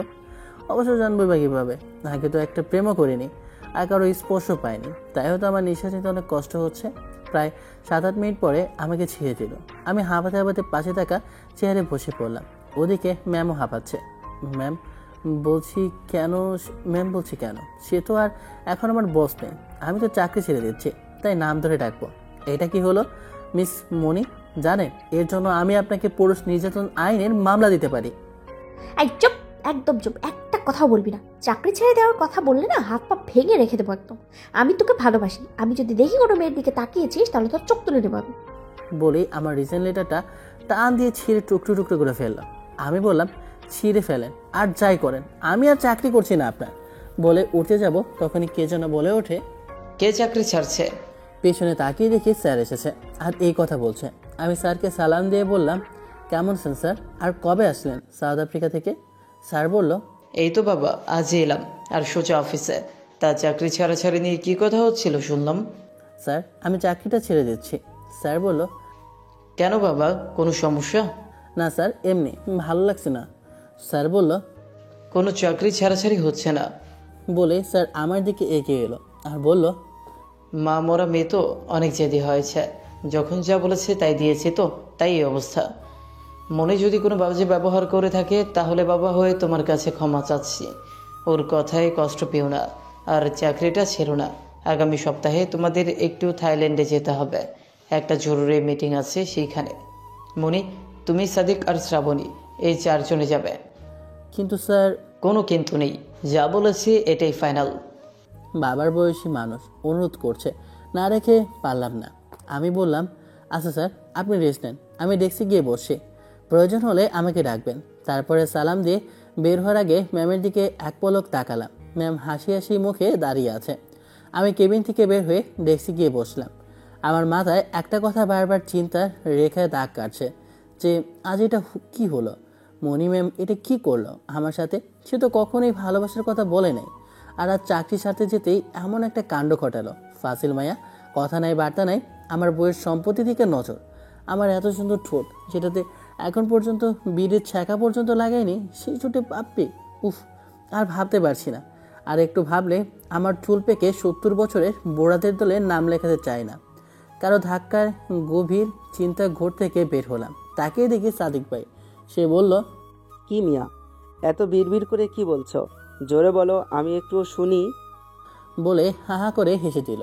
বড় ভাই হয়ে কেমন দাঁত কেলাচ্ছে। আমি একটা মুচকি হাসি দিয়ে বললাম, না ভাই কিছু না তো। সাদিক ভাই আমার দিকে কেমন করুণ দৃষ্টিতে তাকালো। কথা ঘুরাতে আমি বললাম, ভাই শুনছেন থাইল্যান্ড যাওয়া লাগবে নাকি? হ্যাঁ শুনলাম তো, স্যার যাওয়ার সময় আমাকে আর মিস শ্রাবণীকে বলে গিয়েছে। তা ভাই রাগের মাথায় রিজাইন লেটার নিয়ে তো গেলেই ম্যামের রুমে। তারপর কি হলো? আমি স্যারের সাথে যে কথা হয়েছে তা বললাম, কিন্তু তার আগে যা হয়েছে তার শরমে বলতে পারলাম না, এড়িয়ে গেলাম। সাদিক ভাই বলল, এত রাগ মিয়া ভালো না, একটু কন্ট্রোল করতে শিখো, না হলে বিয়ের পরে মায়ের খাওয়া লাগবে। কেন সাদিক ভাই, আপনিও ভাবির হাতে মাই খান বুঝি? না মিস শ্রাবণী, এই সৌভাগ্য এখনো আমার হয়নি। মা বাবা এখনো আমার বিয়ে দেয়নি। আমি মিস শ্রাবণের দিকে তাকালাম, দেখি হালকা মুচকি হাসি দিয়েছে। দেখে মনে হচ্ছে প্রশ্ন না করতে উত্তর পেয়ে গিয়েছে। তারপরও তাদের সাথে একটু আড্ডা দিয়ে হালকা কিছু কাজ করলাম। তারপর বাসায় যাওয়ার জন্য অফিস থেকে বের হলাম। নামতেই মনি ম্যাম আমাকে ডাক দিল। আমি তার গাড়ির কাছে গিয়ে বললাম, কিছু বলবেন ম্যাম? হ্যাঁ, গাড়িতে ওঠ, তোকে নামিয়ে দিয়ে আসি। লাগবে না ম্যাম, আমি চলে যেতে পারবো। ম্যাম বলল, পারবে কি পারবে না সেটা আমি বুঝবো, এখন গাড়িতে ওঠো। আর ব্যাব ব্যাব বলছো কেন? আপনি তো আমার ম্যামই, তাই ডাকছি। ম্যাম না ডেকে আজ থেকে আন্টি বা খালাম্মা ডাকবো? এই এই কি বললে? আমাকে তোমার কোন দিক থেকে আন্টি বলে বলো? হ্যাঁ, চাঁদনি ডাকবা? আপনি তো বললেন ম্যাম ডাকতে নিষেধ করলেন। এই বলা, এত বেশি বোঝো কেন? অফিসে আমি তোমার বস, তাই ম্যাম ডাকবে, কিন্তু বাইরে আমাকে শুধু মনে বলে ডাকবে, বুঝেছো? যদি বুঝেই থাকো তাহলে এখন গাড়িতে ওঠো। কি আর করা, এই মেয়ে আর সহজে ছাড়বে না। তারপর বাধ্য ছেলের মতো গাড়িতে উঠলাম। এই রাস্তার মধ্যে আবার কি করে বসে কে জানে। এই মায়াকে দিয়ে বিশ্বাস নেই। গাড়ি চলছে, নিজেই গাড়ি চালাচ্ছে। হঠাৎই তার এক হাত আমার হাতের উপর রাখলো। তারপর এক হাতে গাড়ি কন্ট্রোল করছে, আর এক হাতে কি ভাবছেন আমাকে কন্ট্রোল করছে তা না, আর এক হাতে তার 5 আঙ্গুল দিয়ে আমার আঙ্গুলের মধ্যে দিয়ে বসে আছে। আমি মনে মনে বললাম, এইসব কি, এগুলো কেমন অত্যাচার। কিছু বলতে যাব তখনই ম্যাম বলে উঠল, আচ্ছা দিদি, বলতে পারো ভালোবাসা কি, মানুষ প্রেমে কিভাবে পড়ে? আমি তো ম্যামের কথা শুনে পুরাই টাসকি। এখানে আবার প্রেম এলো কই থেকে? আমি বললাম, এটা বড় কঠিন প্রশ্ন করে ফেলেন, প্রেম তো কখনো করিনি, তাহলে বলবো কিভাবে যে প্রেমে কিভাবে পড়ে? যদিও এটা একটা ডাহা মিথ্যা কথা, কারণ আমি সেই প্রথম দিনই ম্যামের প্রেমে পড়ে যাই প্রথম দেখাতে, যাকে বলে লাভ ইন ফার্স্ট রেট। কিন্তু বুঝতে দেওয়া যাবে না। যতই হোক, ম্যাম বলে কথা কথা বলতে বলতে আমি আমার বাসার সামনে চলে এলাম। ম্যামকে বললাম আমার বাসা এটাই। তারপর গাড়ি থেকে নামলাম। ম্যাম বলল, কালকে সকাল সকাল রেডি থেকো, আমি একটু শপিংয়ে যাব, তুমি আমার সাথে যাবে। এখন বাই, টাটা। বলে গাড়িটা জোরে চলে গেল। আমায় কিছু বলার সুযোগই দিল না। এটা কিছু হইল? এমন ভাবসাব করে যেন আমি তার বিয়ে। তোর ভালো লাগে না, কোনো কাজ ঠিক মতো করতে পারি না। গেলাম ডিজাইন দিতে, গিয়ে উল্টো চুমু খেয়ে আসা হলো। তোর কি আবল তবল ভাবছি। যাই রুমে যাই, গিয়ে ফ্রেশ হই, তারপরে কিছু গিলি, খাওয়া দাওয়া আর কি। বাসায় ঢুকে ফ্রেশ হয়ে কিছু খেলাম। এরই মধ্যে কলিং বেলের আওয়াজ। এই সময় আবার কে এলো? দরজা খুলে দেখি ঈশিতা, আমার বাড়িয়ারির মেয়ে। আমি বললাম, আরে তুমি কেমন আছো? ঈশিতা বলল, জি ভাইয়া, ভালো আছি। ভাইয়া একটা আবদার নিয়ে এসেছি, না করতে পারবেন না। কি আবদার বলো? ঈশিতা বলল, ভাইয়া আজ স্যার আসেনি, এই অঙ্কগুলো পারি না, একটু বুঝিয়ে দিতে হবে। আচ্ছা ভেতরে এসো। ঈশিতা অনার্স সেকেন্ড ইয়ারে পড়ে। কি আর করার, বড় লোকের সুন্দরী মেয়ে, তার উপর বাড়িওয়ালার মেয়ে বলে কথা। না করিয়ে দিলে আবার বলবে আমার মেয়েটাকে একটু অঙ্ক দেখিয়ে দিল না। তারপরে আমি কিছু অঙ্ক বুঝিয়ে দিলাম। মেয়েটা মোটামুটি ভালোই মেধাবী, খুব সহজেই অঙ্কগুলা বুঝে নিল। আমার ফোনে ফোন আসে, তাকে দেখি মনি ম্যাম, না ধরে কেটে দেওয়াই ভালো, তাই বারবার কেটে দিচ্ছে। ঈশিতা এটা খেয়াল করলো। তখন হঠাৎ ঈশিতা আমাকে যে প্রশ্ন করলো তার উত্তর দিতে মোটেও প্রস্তুত ছিলাম না। আমাকে বলল, ভাইয়া আপনার কি কোনো গার্লফ্রেন্ড আছে? আমি একটু ভেবে উত্তর দিলাম, না তো, আমার কোনো গার্লফ্রেন্ড নেই। কেন, তোমার কি বিয়ে আছে? সে বলল না, কিন্তু তার মুখে এক চিমটি হাসির রেশ। অঙ্কগুলা শেষ করলাম। মেয়েটা যাওয়ার সময় বলল, মা বলেছে রাতে আমাদের সাথে ডিনার করতে। আচ্ছা ঠিক আছে, দেখি। মেয়েটা চলে গেল, দরজা লাগিয়ে দিলাম। আবার দেখি মনি ম্যাম ফোন দিল। ধুর, এই মেয়ের কি আর কোনো কাজ নেই? সময়ে অসময়ে ফোন দেয়। ফোনটা ধরলাম। জি বলেন ম্যাম। এই পোলা, ফোন দিস না কেন? কোন মেয়ের লগে টাঙ্গি মারছিস? মাথা গেল গরম হয়ে। বললাম, ফোন না ধরলে আপনার কি? আমি কি হই আপনার যে ফোন ধরতে হবে? ম্যাম বলল, কি হই মানে? আমি তোকে ভালোবাসি, তাই যখন ইচ্ছা ফোন দেবো। আমি কিছু বললাম না, মনে মনে বললাম, ভালোই যখন বাসো তাহলে সন্দেহ করে কেন? একটু নিস্তব্ধতা। আবার ম্যাম বলল, কি করছো? কিছু খেয়েছো? আপনার সাথে কথা বলছি, আর কিছু খাওয়া হয়নি। এরপরে আরও কিছু খাওয়া হলো। শেষে বলল, কাল সকাল সকাল রেডি থেকো, আমি তোমাকে নিয়ে বের হবো, মনে আছে তো? জি মনে আছে। তারপর সে বলল, আচ্ছা রাখি তাহলে। আমি বললাম, আচ্ছা। ফোনটা কেটে দিলাম। এই মেয়ের উপরে একটু রাগ করতে পারি না, ভালো তো আমিও বাসি, কিন্তু প্রকাশ করা যাবে না। তারপরে ফোনটা রেখে ভাবছি বাড়িওয়ালাদের বাসায় যাব কিনা। না গেলেও কেমন দেখায়, যেখানে শুনলাম ঈশিতার কাছে আঙ্কেল বারবার করে বলে দিয়েছে তাদের বাসায় দেওয়ার জন্য আর ডিনার করার জন্য।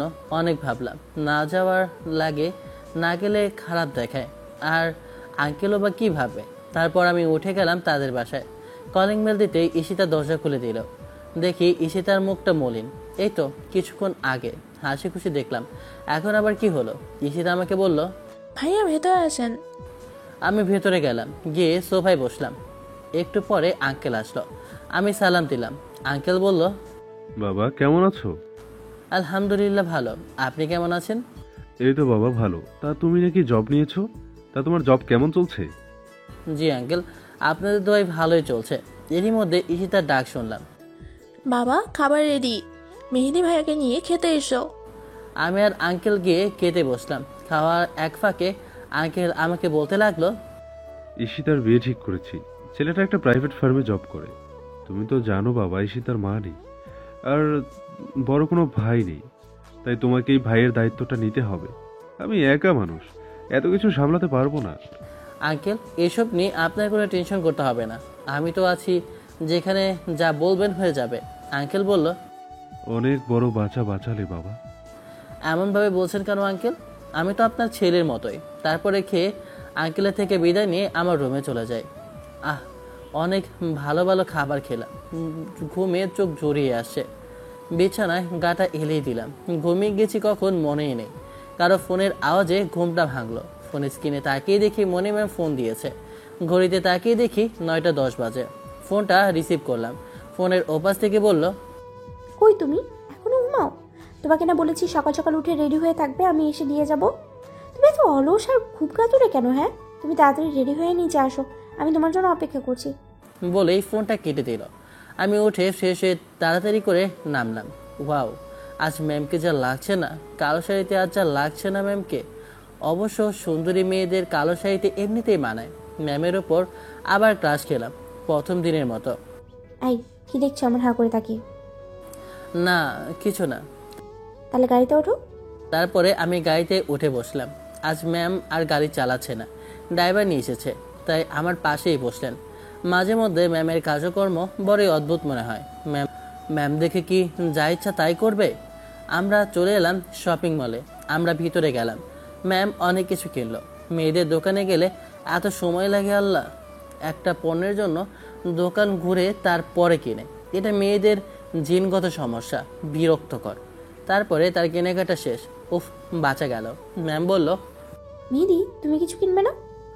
আমার পকেটে তেমন টাকাও নেই, তাই বললাম, না ম্যাম, আমার অনেক জামা কাপড় পরে আছে বাসায়, যদিও মিথ্যা কথা, তাই এখন কিছু কিনতে চাচ্ছি না। এবার ম্যাম দেখলাম জেন্টসের কিছু শার্ট প্যান্ট নাড়াচাড়া করছে। আমি প্রশ্ন করলাম, ম্যাম এগুলো দিয়ে কী করবেন? ম্যাম বলল, আমার বয়ফ্রেন্ডকে দেবো। তুমি দাঁড়াও তো, তোমারই মতো বডি সাইজ, দেখি তো মাপটা দাও তো। কথাটা শুনে মনটাই খারাপ হয়ে গেল। আমাকে মুখে বলে ভালোবাসি আর প্রেম করে অন্যর সাথে। আমাকে তো একবার সাধতেও পারত। আচ্ছা তো কি হয়েছে, আবার কিনবে। একবার সাধলে কি আমি না করতাম? সাধবেই বা কেন? আমি কেই বা হই তার? সামান্য বেতনের কর্মচারী, আমার সাথে আলগা পিরিত। বয়ফ্রেন্ড কেউ যখন দিবি তাহলে তারাই দিয়ে আসতি, তারাই নিয়ে আসতি। আমি কেন, কি দরকার ছিল? পচা মাইয়া। তারপরে অনেকগুলো জামা কাপড়, এমনকি স্যুট বুটও কিনলো। অবশ্য ধনীর দুলালি ছেলেটাও তো ধনীর দুলালি হবে, তাই এত কিছু না। আমার আর ভালো লাগছে না, আমার চলে যাওয়াটাই ভালো। ম্যামকে বললাম, ম্যাম আমার একটা জরুরি কাজ পড়ে গিয়েছে, আমার যেতে হবে ম্যাম। তখন ম্যাম বলল, কই যাবে? কোন জায়গায় যাওনি? মার্কেট থেকে আমরা রেস্টুরেন্টে যাব, খেয়ে দিয়ে তারপর বাসায় যাব। না ম্যাম, লাগবে না। ম্যাম বলল, লাগবে নাকি লাগবে না তা আমি বুঝবো। মনে মনে বললাম, এত আলগা পিরিত দেখানোর কি আছে? অবশ্য মেয়েরা এগুলা ভালোই পারে। তারপর বিল দিয়ে ম্যামের সাথে আবার গাড়িতে উঠলাম। এবার দেখলাম ম্যাম আমার দিকে একটু চেপেই বসেছে। একটা রেস্টুরেন্টে গেলাম। ম্যাম অনেক খাবার অর্ডার দিয়েছে, কিন্তু খাওয়ার কোনো মোড়ই নেই, তাই একটু একটু করে খেলাম। খাওয়া শেষ, বিল ডান, আবার গাড়িতে, অবশ্য আমার বাসা। এবার ম্যাম আগের মতোই আমার দিকে চেপে বসেছে। আমি চুপচাপ, কিছু বলছি না। অন্যর গার্লফ্রেন্ডকে কী বা বলবো? ম্যাম অনেক প্রশ্নই করছিল, কিন্তু আমি কোনো জবাব দিইনি। অনেকটাই ভালোবেসে ফেলেছিলাম। আমার বাসার সামনে এসে পড়েছে। ম্যাম ড্রাইভারকে কী যেন বলল, সে নেমে বাইরে চলে গেল। ম্যাম আমাকে এবার বলল, আমার বাবুটার কি মন খারাপ? সে কি আমার উপরে রাগ করে আছে? আচ্ছা তাহলে মন ভালো করার ওষুধও আমার কাছে আছে। বলে তারপরে যা করলো, একদম পুরো অবস্থিত ছিলাম। ম্যাম হঠাৎ তার ঠোঁটজোড়া আমার ঠোঁটের সাথে লাগিয়ে দিল। সেই মিষ্টি ঠাট্টা আবার পেলাম। এত জোরে ধরেছে আমাকে, আমার তো পুরো দম বন্ধ হয়ে আসছিল। 5-6 মিনিট পরে ছেড়ে দিল। দুজনেই হাঁপাচ্ছে। বললাম, এটা কি হলো? আপনার বিয়ের জানলে রাগ করবে, এগুলো ঠিক না। বলে নামতে যাব, পেছন থেকে কলা ধরে আবার কাছে নিয়ে এলো তার, আর আমাকে শক্ত করে জড়িয়ে ধরলো। রাগ করেছ আমার উপরে? সরি। আবার বিএফ তো তুমি। কি ভাবছো ভালোবাসি একজনকে আর প্রেম করে অন্যজনের সাথে? অনেক ভালোবাসি তোমাকে, আর তুমি আমাকে কতটা ভালোবাসো তা তো বোঝাই যাচ্ছে তোমার অবস্থা দেখে। এই নাও তোমার গিফট। তুমি আমাকে মিথ্যে বলেছো, তাই আমিও বলেছি। কাটাকাটি, এখন একটু হাসো। জামা কাপড়গুলো আমার হাতে দিয়ে আরেকবার জড়িয়ে ধরলো। তারপরে আমি ছোট করে একটা সরি বলে কেউটা একটা হাসি দিয়ে তার কাছ থেকে বিদায় নিয়ে গাড়ি থেকে বের হলাম। ম্যাম চলে গেল, আমিও আমার রুমের দিকে এগোচ্ছি। থুর, মেয়েটাকে কত বকা দিলাম মনে মনে, আরও কত কি বললাম। এখন খারাপ লাগছে। যাই হোক, একটা মিষ্টি তো পেলাম, এটাই বা কজনে পায়। শান্তি লাগছে। আমি আমার রুমে গেলাম। রুমে ঢুকতেই বুঝলাম হয়তো কেউ একজন আমার রুমে এসেছিল। করা পারফিউমের ঘ্রাণ এখনও রয়েছে, কিন্তু আমি তো এই পারফিউম দিই না। ছুড়িল না তো। রুম ভালো করে দেখলাম, সব কিছু ঠিকই তো আছে। আমি বিছানায় গিয়ে বসলাম। টেবিলে চোখ দিতেই এটা আবার কি, খুলে দেখি চিঠি। কিন্তু এটা কই থেকে এলো? আমার রুমে তো কেউ আসেনি, তাহলে ভূত টুত না তো? লা ইলাহা ইল্লা আনতা সুবহানাকা ইন্নী কুনতু মিনাজ জালিমিন। আমার রুমের চাবি তো আমার কাছে থাকে, আর একটা কপি বাড়িওয়ালার কাছে থাকে, কিন্তু তারা কেন আমার অনুপস্থিতিতে আসবে? তারা তো এমন লোকও না, ব্যাপারটা কি বুঝতেছি না। তারপর আমি চিঠিটা খুললাম, তাতে লেখা ছিল, আমার মহামুখ যদি দেখতে না চান তাহলে নিমো লেখা ঠিকানায় এখনই চলে আসুন। আমি এই বিয়েটা করতে পারবো না। যদি বিয়েটা হয় তাহলে আমি বাসর ঘরে বিষ খেয়ে আত্মহত্যা করব। তাই তাড়াতাড়ি করে চিঠিটা পাওয়া মাত্রই চলে আসুন। আর আপনার ঘরে আপনার অনুমতি ছাড়া প্রবেশের জন্য সরি। এটা ছাড়া আমার কোনো কিছু করার ছিল না। শেষে ছোট করে নাম লেখা ছিল ঈশিতা। আমি ভাবছি আবার না কোন বিপদে পড়ি, আরও বিয়ে করবেই বা না কেন? ছেলে তো ভালো, জবও করে ভালো, না আর ভাবতে পারছি না। আবার কিছু করে ফেলে তো সমস্যা। আমি জলদি বের হলাম, ওর ঠিকানা মতো গেলাম। গিয়ে দেখি এটা তো একটা কাজী অফিস, কাজী অফিসের ঠিকানা। আমাকে এখানে আসতে বলার মানে কি? আবার আমাকে বিয়ে করতে বলবে না তো? তাইলে তো আমি শেষ। আমি তো মনি ম্যামকে ভালোবাসি, আর সে যদি জানতে পারে তাহলে আমার বারোটা বাজিয়ে দিবে। কি করব বুঝতে পারছি না। আমার যদি ঈশিতাকে বিয়ে করতে হয় তাহলে ম্যামের সামনে তো মুখ দেখাতেই পারবো না। ভিতরে যাব কি যাব না ভাবছি, নাকি এখান থেকে ভেগে যাব। আল্লাহ, আমাকে এই পরিস্থিতি থেকে রক্ষা করো। ঈশিতা যেন না বলে তাকে বিয়ে করতে। আল্লাহর উপর ভরসা করে ভিতরে গেলাম। গিয়ে দেখি ঈশিতা দাঁড়িয়ে আছে। আমাকে দেখে বলল, ভাইয়া কখন আসলেন? আপনার জন্যই তো অপেক্ষা করছি। সরি ভাইয়া, এভাবে তাড়াহুড়ো করে নিয়ে আসার জন্য। একটু পরে একটা ছেলে আসলো। ঈশিতা আমাকে বলল, ভাইয়া ওর নাম ফারাবি, আমি ওকে ভালোবাসি, কিন্তু ওর মা মেনে নিচ্ছে না। ওর মা একজন পলিটিশিয়ান এবং নামকরা বিজনেসম্যান। ওর বাবা নেই, ওরা অনেক ধনী, তাই আমাকে মেনে নিচ্ছে না। তাই বাধ্য হয়ে আমাদের বিয়ে করতে হচ্ছে। ভাইয়া আমি বিয়ে করে আজ রাতেই ইন্ডিয়া চলে যাব। সব কিছু কমপ্লিট করে রেখেছি, বিয়ে হয়ে গেলেই আমরা বেরোবো। আরও নানান কথা হলো। ঈশিতা বলল, সাক্ষী হিসেবে আমার এক ফ্রেন্ডকে আসতে বলেছি, কিন্তু ও আসবে না বলেছে, তাই আপনাকে আমার বাধ্য হয়েই বলতে হয়েছে। ধুর, তুমি তো আমার বোনের মতো। এদিকে ফারাবির কয়েকজন বন্ধু এসে পড়েছে। তারপরে কাজীকে একটু মোটা অঙ্কের টাকা দিয়ে বিয়ে পড়ালাম। বিয়েটা হয়ে গিয়েছে, সবাই দোয়া করিয়েছে। আমরা সবাই যে যার মতো চলে আসলাম, আর ওরাও চলে গেল। পরদিন সকালে ঘুম থেকে উঠলাম, ফ্রেশ হয়ে গেলাম নাস্তা করতে। নাস্তা করে বাসার সামনে এসে দেখি আমি এসব কি করলো। হায় হায়, এমন অবস্থা কেন? আল্লাহ। একটু পরে বাড়িওয়ালা এসে আমাকে বলল, আমি তোমাকে অনেক বিশ্বাস করেছিলাম, তার এই প্রতিদান দিলে তুমি? নিজের ছেলের মতো ভাবছিলাম, কিন্তু তুমি এটা কি করলে? আমাকে তো একটু জানাতে পারতে। এখন আর আমার বুঝতে বাকি রইল না যে সে কি বোঝাতে চাইছে। তারপরে আমি তাকে সব ঘটনা খুলে বললাম, কিন্তু আমার একটা কথাও সে বিশ্বাস করলো না। আমাকে বলল, তুমি আর আমার বাসায় থাকতে পারবে না, তুমি এখন আসতে পারো বলে চলে গেল। এই রে, বললাম তো বড় বিপদে। এখন কই যাব আর কি করব? এখন মাসে 23 তারিখ। এখন কে আমাকে বাসা ভাড়া দেবে? আমার আবার বদ অভ্যাস যে আমি কারোর সাথে রুম শেয়ার করতে পারি না। গার মধ্যে কুটিমুটি করে। থুর, কি করবো এখন? এত সকাল সকাল এই আজাবত নিয়ে কই যাই? হঠাৎই দেখি ম্যামের গাড়ি আমার দিকে আসে। ম্যাম আমার কাছে এসে বলছে, তোমার ফোনটা বন্ধ কেন? ফোনে চার্জ নেই, আর এই দেখেন অবস্থা। ম্যাম বলল, এসব কি? এগুলো এখানে কেন? বাড়িওয়ালা আমাকে বাসা ছেড়ে দিতে বলেছে। আমি একটু নাস্তা করতে গিয়েছিলাম, এসে দেখি আমার আসবাবপত্র সব বাইরে এনে ফেলে দিয়েছে। এখন এই অবস্থায় কই যাই কিছু বুঝতে পারতেছি না। এত ভাবাভাবি কি আছে? হ্যাঁ, আমার বাসা তো আছেই। আপনার বাসায় গিয়ে আমি কি করব? আমার এই মালপত্র নিয়ে বাসায় উঠতে হবে, কিন্তু বাসা কই পাবো? ম্যাম বলল, এই তুমি এগুলো ছাড়ো তো, তার যেগুলো গুরুত্বপূর্ণ সেগুলো নিয়ে চলো আমার সাথে, এখানে আর থাকা লাগবে না। বলে এক প্রকার টানতে টানতে আমাকে ম্যাম তার গাড়িতে উঠালো। কই নিয়ে যাচ্ছেন? ম্যাম বলল, কথা বলো না, চলো। কি আর করার, একে ম্যাম, তার উপরে ভালোবাসা মানুষ। বাধ্য ছেলের মতো তার সাথে বসলাম। 20 মিনিট পরে একটা বড় বাড়ির কাছে গিয়ে গাড়ি থামলো। বিশাল বড় বাড়ি। বাড়িটা অনেক সুন্দর। বাড়িটা নানান ফুলে ঘেরা, বাগানে সাজানো। এই যে দেখছো বাড়িটা, এই বাড়িতে মাত্র 3 জন মানুষ থাকে। জানো কে কে? আমি, বাবা আর মা। আচ্ছা, তাহলে এটা আপনাদের বাসা? হ্যাঁ, এখন চলো তোমার রুমটা দেখিয়ে দিচ্ছি। তোমার রুম মানে আজ থেকে তোমাকে এই বাড়িতেই থাকতে হবে। আমি বললাম, স্যার কি ভাববে? ম্যাম বলল, তা নিয়ে তোমার চিন্তা করা লাগবে না, ওটা আমি দেখবো। তাড়াতাড়ি চলো, আজ রাতে ফ্লাইট, এখন গোছগাছ করতে হবে। এরপরে আমাকে ভিতরে নিয়ে গেল। আর তার মায়ের সাথে পরিচয় করিয়ে দিল। তার সাথে একটু কথা বলে ম্যামের সাথে রুমে গেলাম। এটা হলো তোমার রুম, আজ থেকে এখানেই থাকবে। তুমি রেস্ট দাও, আমি আসি। বলে ম্যাম চলে গেল। বাহ, রুমটা বেশ গোছগাছ, মনোরম পরিবেশ। তারপরে একটু বিশ্রাম নিলাম। এমনিদি তোমার হলো? রাস্তায় অনেক জ্যাম, 2-3 ঘন্টা লেগে যাবে এয়ারপোর্ট যাওয়ার সময়, তাড়াতাড়ি আসো। জি ম্যাম, আসছি। এরপরে আমি আমার ব্যাগ ও অন্যান্য জিনিসপত্র গুছিয়ে নিচে নামলাম। তারপরে আমরা স্যার ও আন্টির কাছ থেকে বিদায় নিয়ে এয়ারপোর্টে গেলাম। স্যার আমাদের টিকিট আগেই কাটিয়ে রেখেছিলেন। এয়ারপোর্টে এসে দেখি সাদিক ভাই আর মিস শ্রাবণী তারা আগেই এসে পড়েছে। দুইজনে গল্প করছে। কিছুক্ষণ আড্ডা দেওয়ার পর ইমিগ্রেশন পার হলাম। আমরা সবাই এখন বিমানে বসে আছি, কিছুক্ষণ পরে ছাড়বে।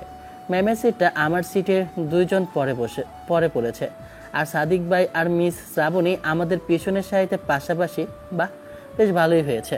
বিমান তার নিজ গতিতে আকাশ দিয়ে চলছে। আমার পাশে মেয়েটা তো অনেক সুন্দরী।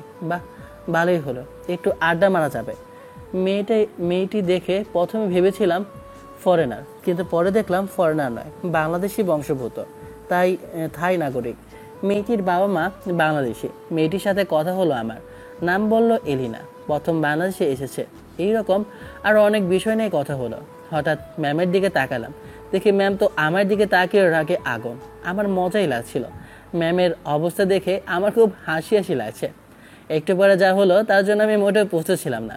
ম্যাম এসে ঠাস করে থাপ্পড় বসিয়ে দিল এলিনা, মানে ওই মেয়েটির গালে।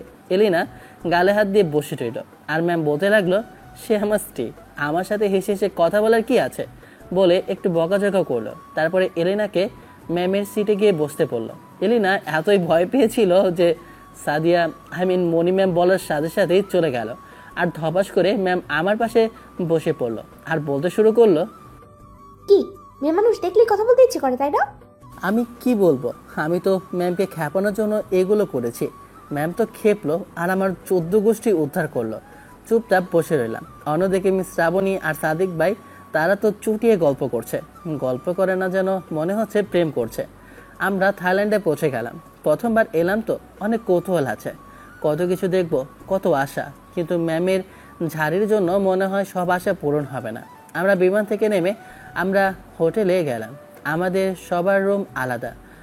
হোটেলে গিয়ে রুমে ঢুকে একটু ফ্রেশ হয়ে নিলাম। হালকা চোখটা লেগে এসেছে। এরই মধ্যে ম্যামের ফোন। ম্যাম বলল, কই তুমি? আমি বললাম, এই তো একটু শুয়ে আছি। আপনি? ম্যাম বলল, আমিও, চলো বাইরে থেকে ঘুরে আসি। কোথায় যাবেন? ম্যাম বলল, এই তো আশেপাশে কোথাও থেকে। ভালো লাগছে না, একটু হাঁটাহাঁটি করলে ভালো হতো, শরীরটাও হালকা হালকা লাগতো। আমি মনি ম্যামকে বললাম, একে তো আমাদের রাস্তায় রাত হয়েছে, এখন তো অনেক রাত হয়েছে, আবার রাস্তায় অনেক সমস্যা হতে পারে এই রাতে বের হলে। ম্যাম আমাকে বলল, তুমি এত ভীতু কেন? পুরুষ মানুষ এত ভীতু হলে হয়? এত ভীতু হলে রাত বিরাতে তোমার বউকে নিয়ে চড়ে পালিয়ে যাবে, তুমি কিছুই করতে পারবে না, হা করে তাকিয়ে থাকা ছাড়া।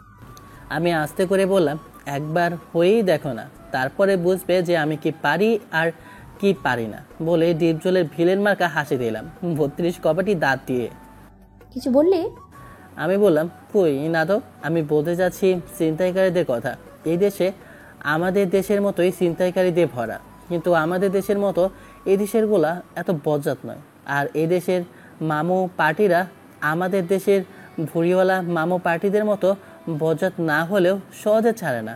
তাই বলছিলাম আর কি, অনেক রাত হয়েছে তো তাই বললাম। মনি ম্যাম বলল, মামু পার্টি মানে বুঝলাম না।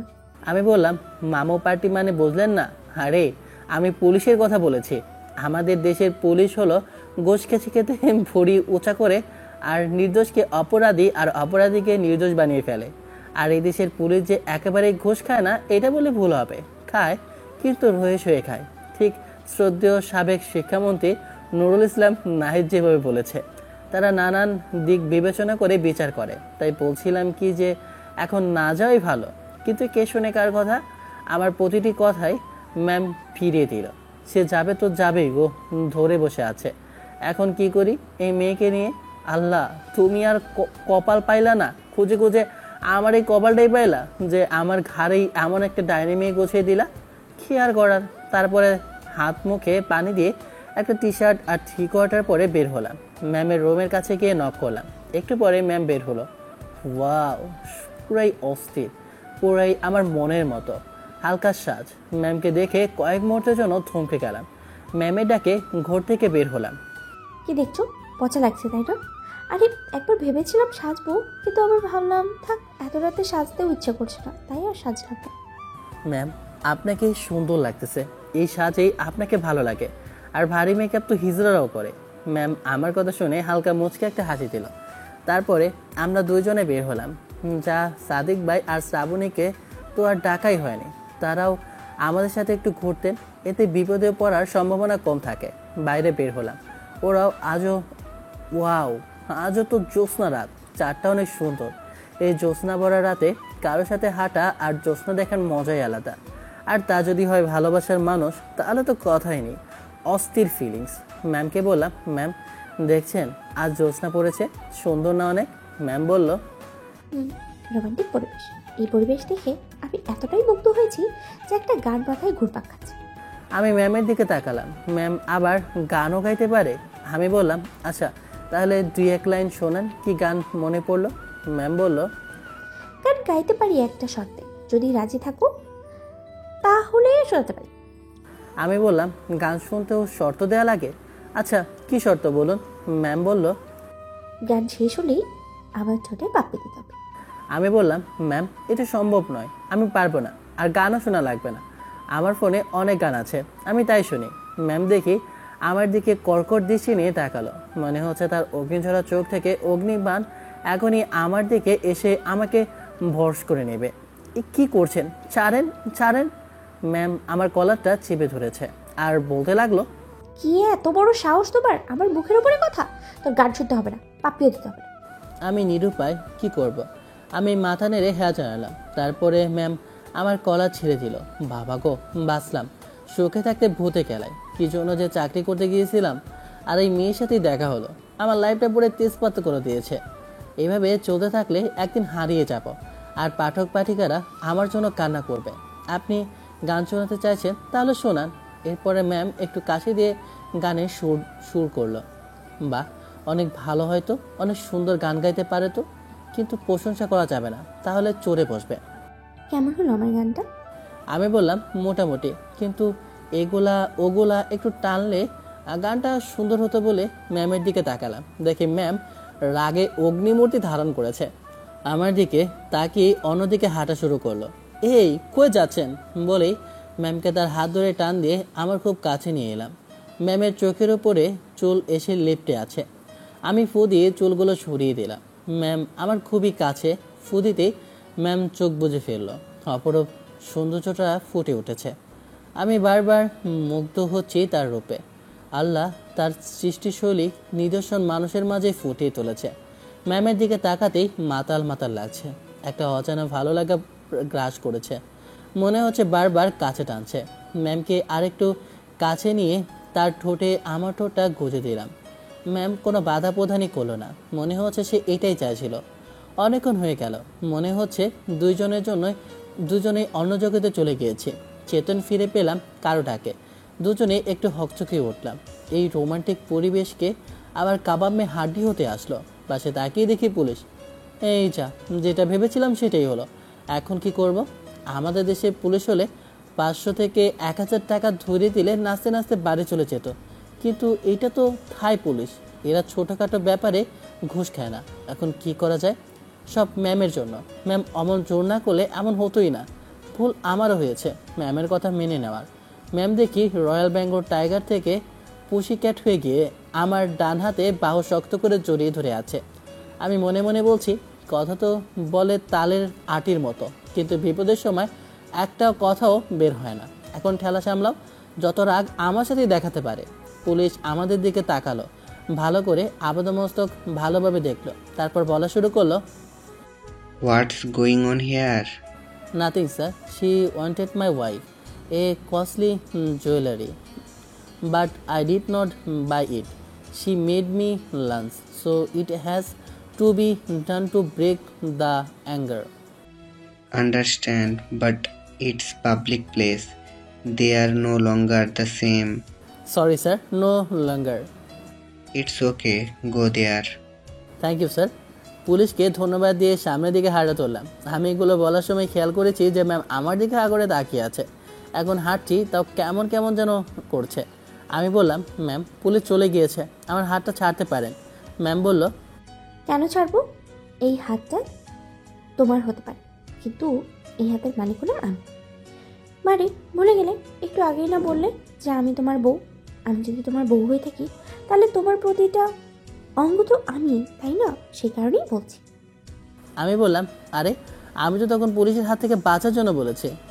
তো কি হয়েছে? বলেছো যখন বলেছো, এখন থেকে তোমার পুরো মালিক আমি। বলে একটা বিজয়ী হাসি দিল।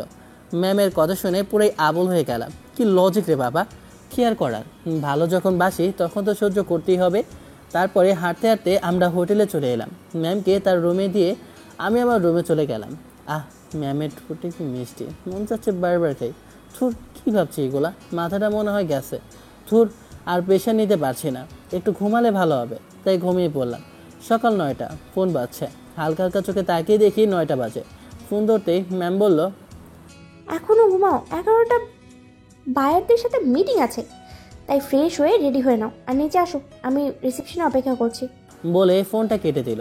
তারপর ফ্রেশ হয়ে রেডি হয়ে গেলাম নিচে গিয়ে দেখি সবাই অপেক্ষা করছে আমার জন্য। ম্যাম, সাদিক ভাই আর মিস শ্রাবণী। তারপরে আমরা বাইরে গেলাম, ভালো একটা রেস্টুরেন্টে গেলাম।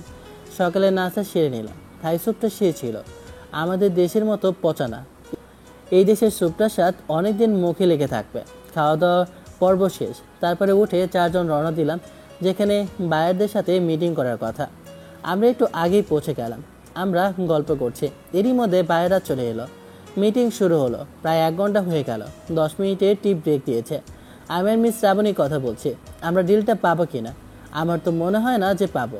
যদি না পাই তাহলে অনেক বড় লসে পড়ে যাব। তারপরে আরও নানান বিষয় নিয়ে কথা বলছি আর হাসাহাসি করছি। ম্যাম কোথা থেকে এগুলো দেখে এসে দিল আমার গেলে একটা চর বসিয়ে। পুরাই আবুল হয়ে গেলাম। ম্যাম আমার কলা ধরে এক সাইডে নিয়ে গেল। আমাকে বলছে, তোর তো সাহস কম না, তুই আবার ওই মেয়ের সাথে কথা বলিস, হাসাহাসি করিস? তোদের ছেলেদের চরিত্র না কখনো পরিত্র হবে না।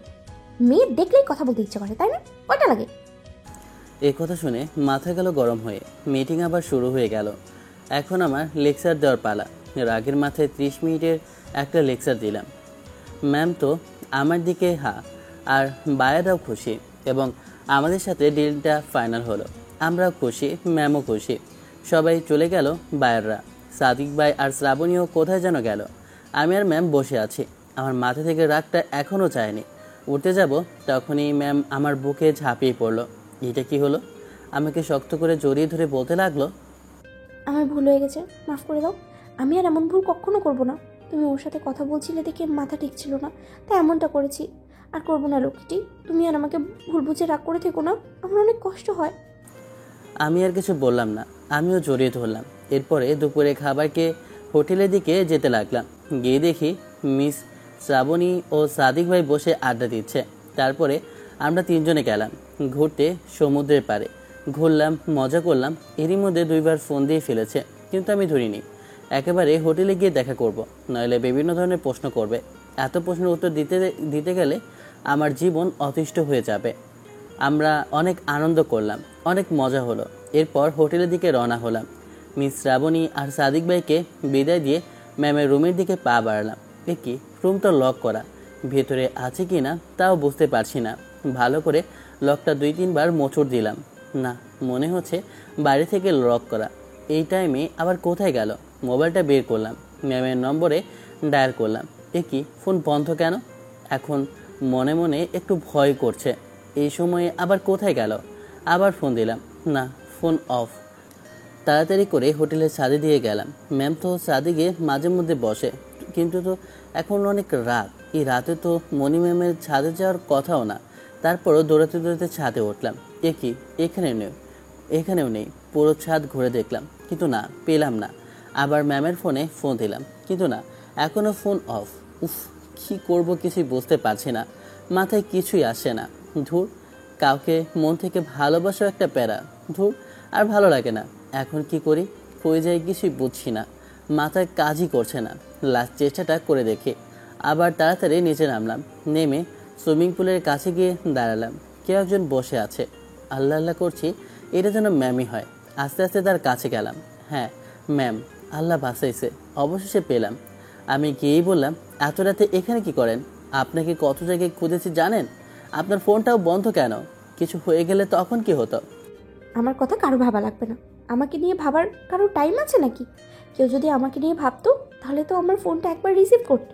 আমার আমার কথা মনে থাকলে কারণ তাহলে সে আমাকে ব্যাক করতো, যদিও পরে যদি দেখে থাকে। কিন্তু না, সে তো কিছু করলোই না। সে তো অন্য মেয়ে নিয়েই ঘুরতে ব্যস্ত। আমাকে কি আর তার ভালো লাগে? কথা বলে ম্যাম মুখ ঘুরিয়ে নিল। এই রে, ধরা খেয়ে গেলাম রে। এখন কি উত্তর দিব? সরি ম্যাম, আসলে সাদিক ভাই জোর করলো আর মিস শ্রাবণীও অনেক অনুরোধ করলো, তাই গেলাম। আসলে আমার যাওয়ার কোনো ইচ্ছেই ছিল না। থাক, আর বলতে হবে না। ইচ্ছে না থাকলে যেতেও না। আসলে তোমরা সব ছেলেরা সব এক। বলেই ম্যাম চলে যেতে ধরলো। আমি পেছন থেকে হাত টান দিয়ে নিজের কাছে টেনে নিলাম। কই যাও সুন্দরী? বলেই বুকে টেনে নিলাম। ম্যাম আমাকে শক্ত করে জড়িয়ে ধরলো। আমি কানে কানে বললাম, সরি, আর ভুল হবে না বলে ম্যামের মুখটা ওপরে ওঠালাম। মনির নিঃশ্বাসের শব্দ শুনতে পাচ্ছি। আমার ঠোঁটটা ওর ঠোঁটের কাছে নিয়ে যেতে লাগলাম। এরই মধ্যে যাও শয়তান বলে আমাকে ধাক্কা দিয়ে সরিয়ে দিয়ে দৌড়ে পালালো। এই যা, চলে গেল। কতদিন ধরে ওই মিষ্টিটা পাই না, আজ একটু সুযোগ পেলাম, তাও পেলাম না। কপালে না থাকলে কি ঠকঠকালে হবে কি? পোড়া কপাল আমার। যাই হোক, একটু রুমে যাই, বিশ্রাম নেওয়ার দরকার অনেক। এখানে কয়েকদিন বেশ ঘুরলাম, এখন ফিরে যাবার পালা। সময়গুলো যে কিভাবে তাড়াতাড়ি চলে গেল বুঝতেই পারলাম না। অন্যদিকে সাদিক ভাই আর শ্রাবণী এর মধ্যেও সামথিং কিছু একটা চলছে, তাও বুঝতে পারছি। আর বুঝবো পারি না কেন? তারা যেভাবে চলাফেরা করে আর ঘোরাঘুরি করে তাতে একটা বাচ্চা ছেলেও বুঝতে পারবে। আগে তো কোথাও গেলে আমাকে নিয়ে যেত। আমি তো ভাবতাম যে ঘুরতে যাবে তাই নিয়ে যেত, কিন্তু পরে বুঝলাম আমাকে পাহারা দেওয়ার জন্য নিয়ে যেত। সেদিন যে ম্যামের কাছে বকে খেলাম, ওই দিন তারা আমাকে নিয়ে গেছে। ঠিকই মজা করেছি। তারা দুজনে একা একাই ছিল বেশি। বড় ভাই কিছু বলতেও পারছিলাম না।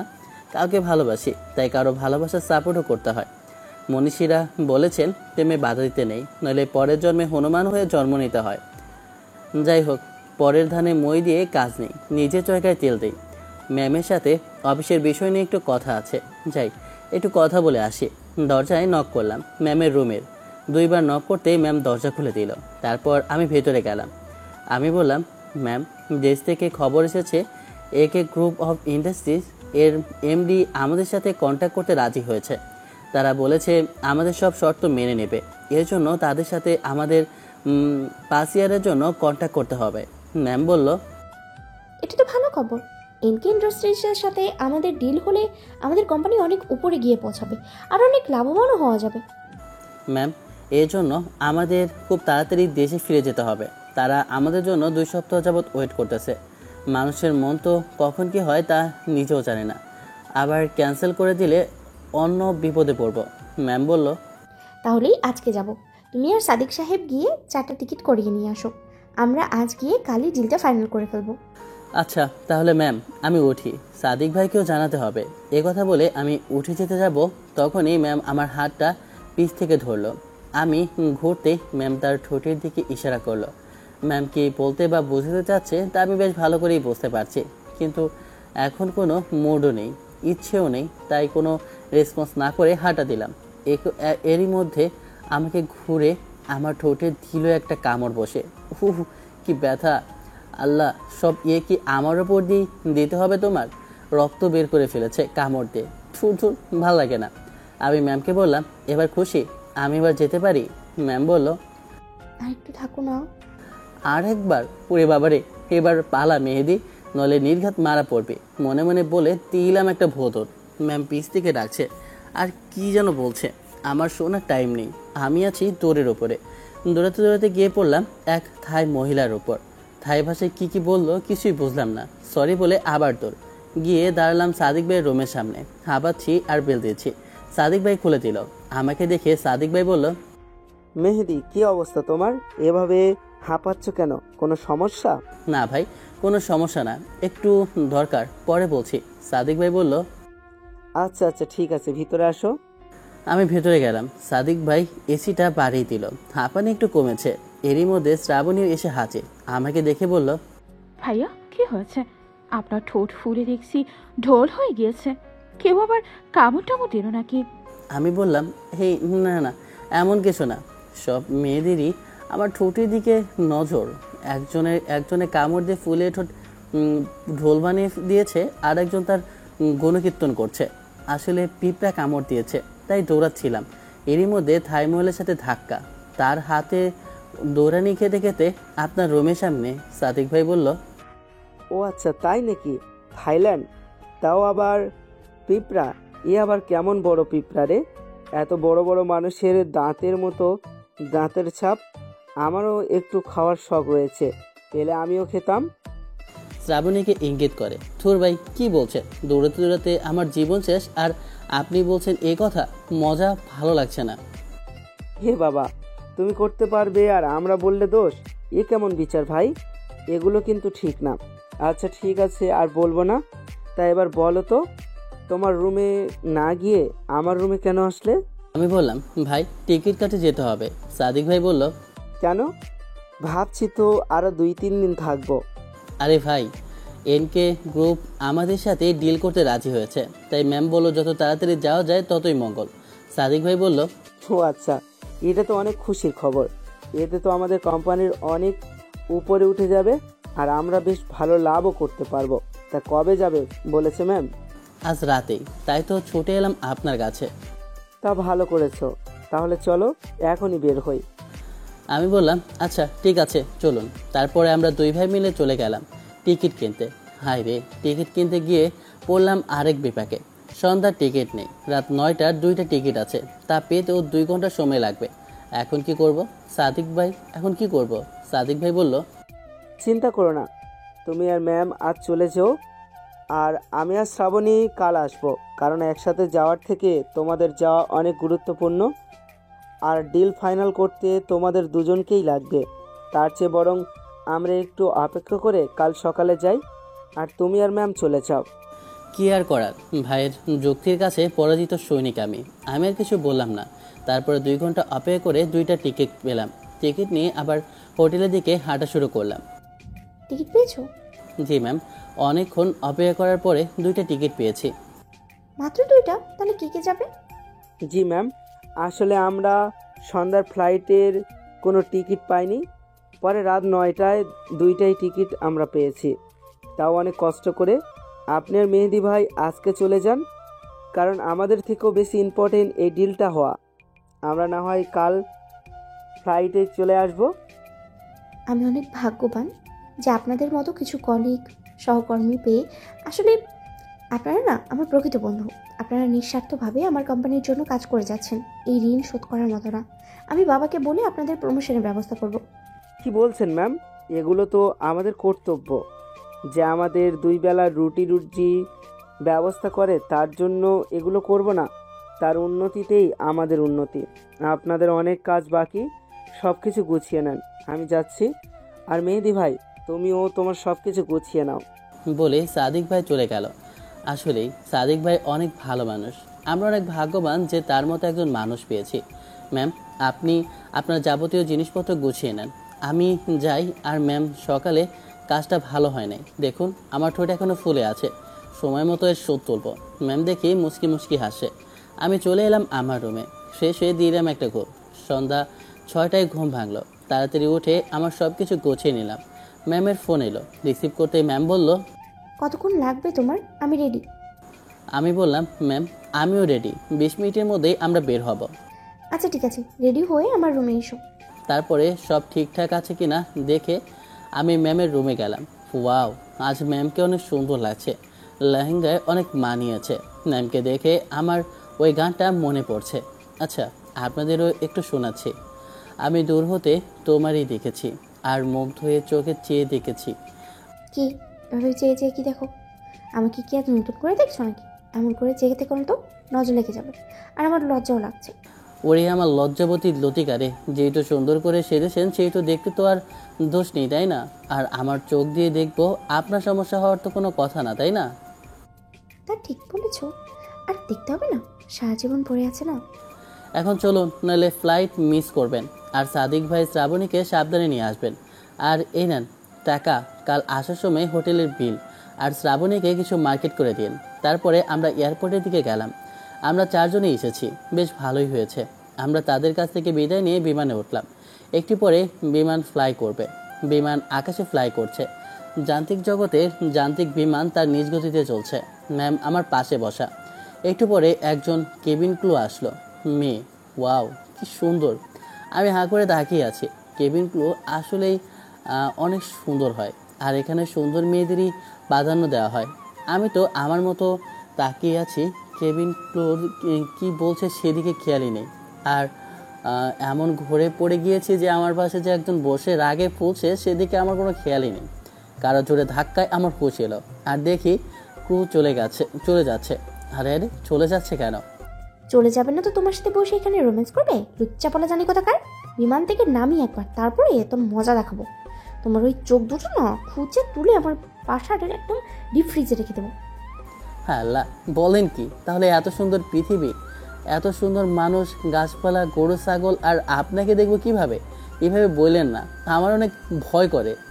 ওরে আমার দাদার বাচ্চা রে, এই তোর যখন ভয় তাহলে অন্য মেয়েদেরকে দিকে তাকাও কেন?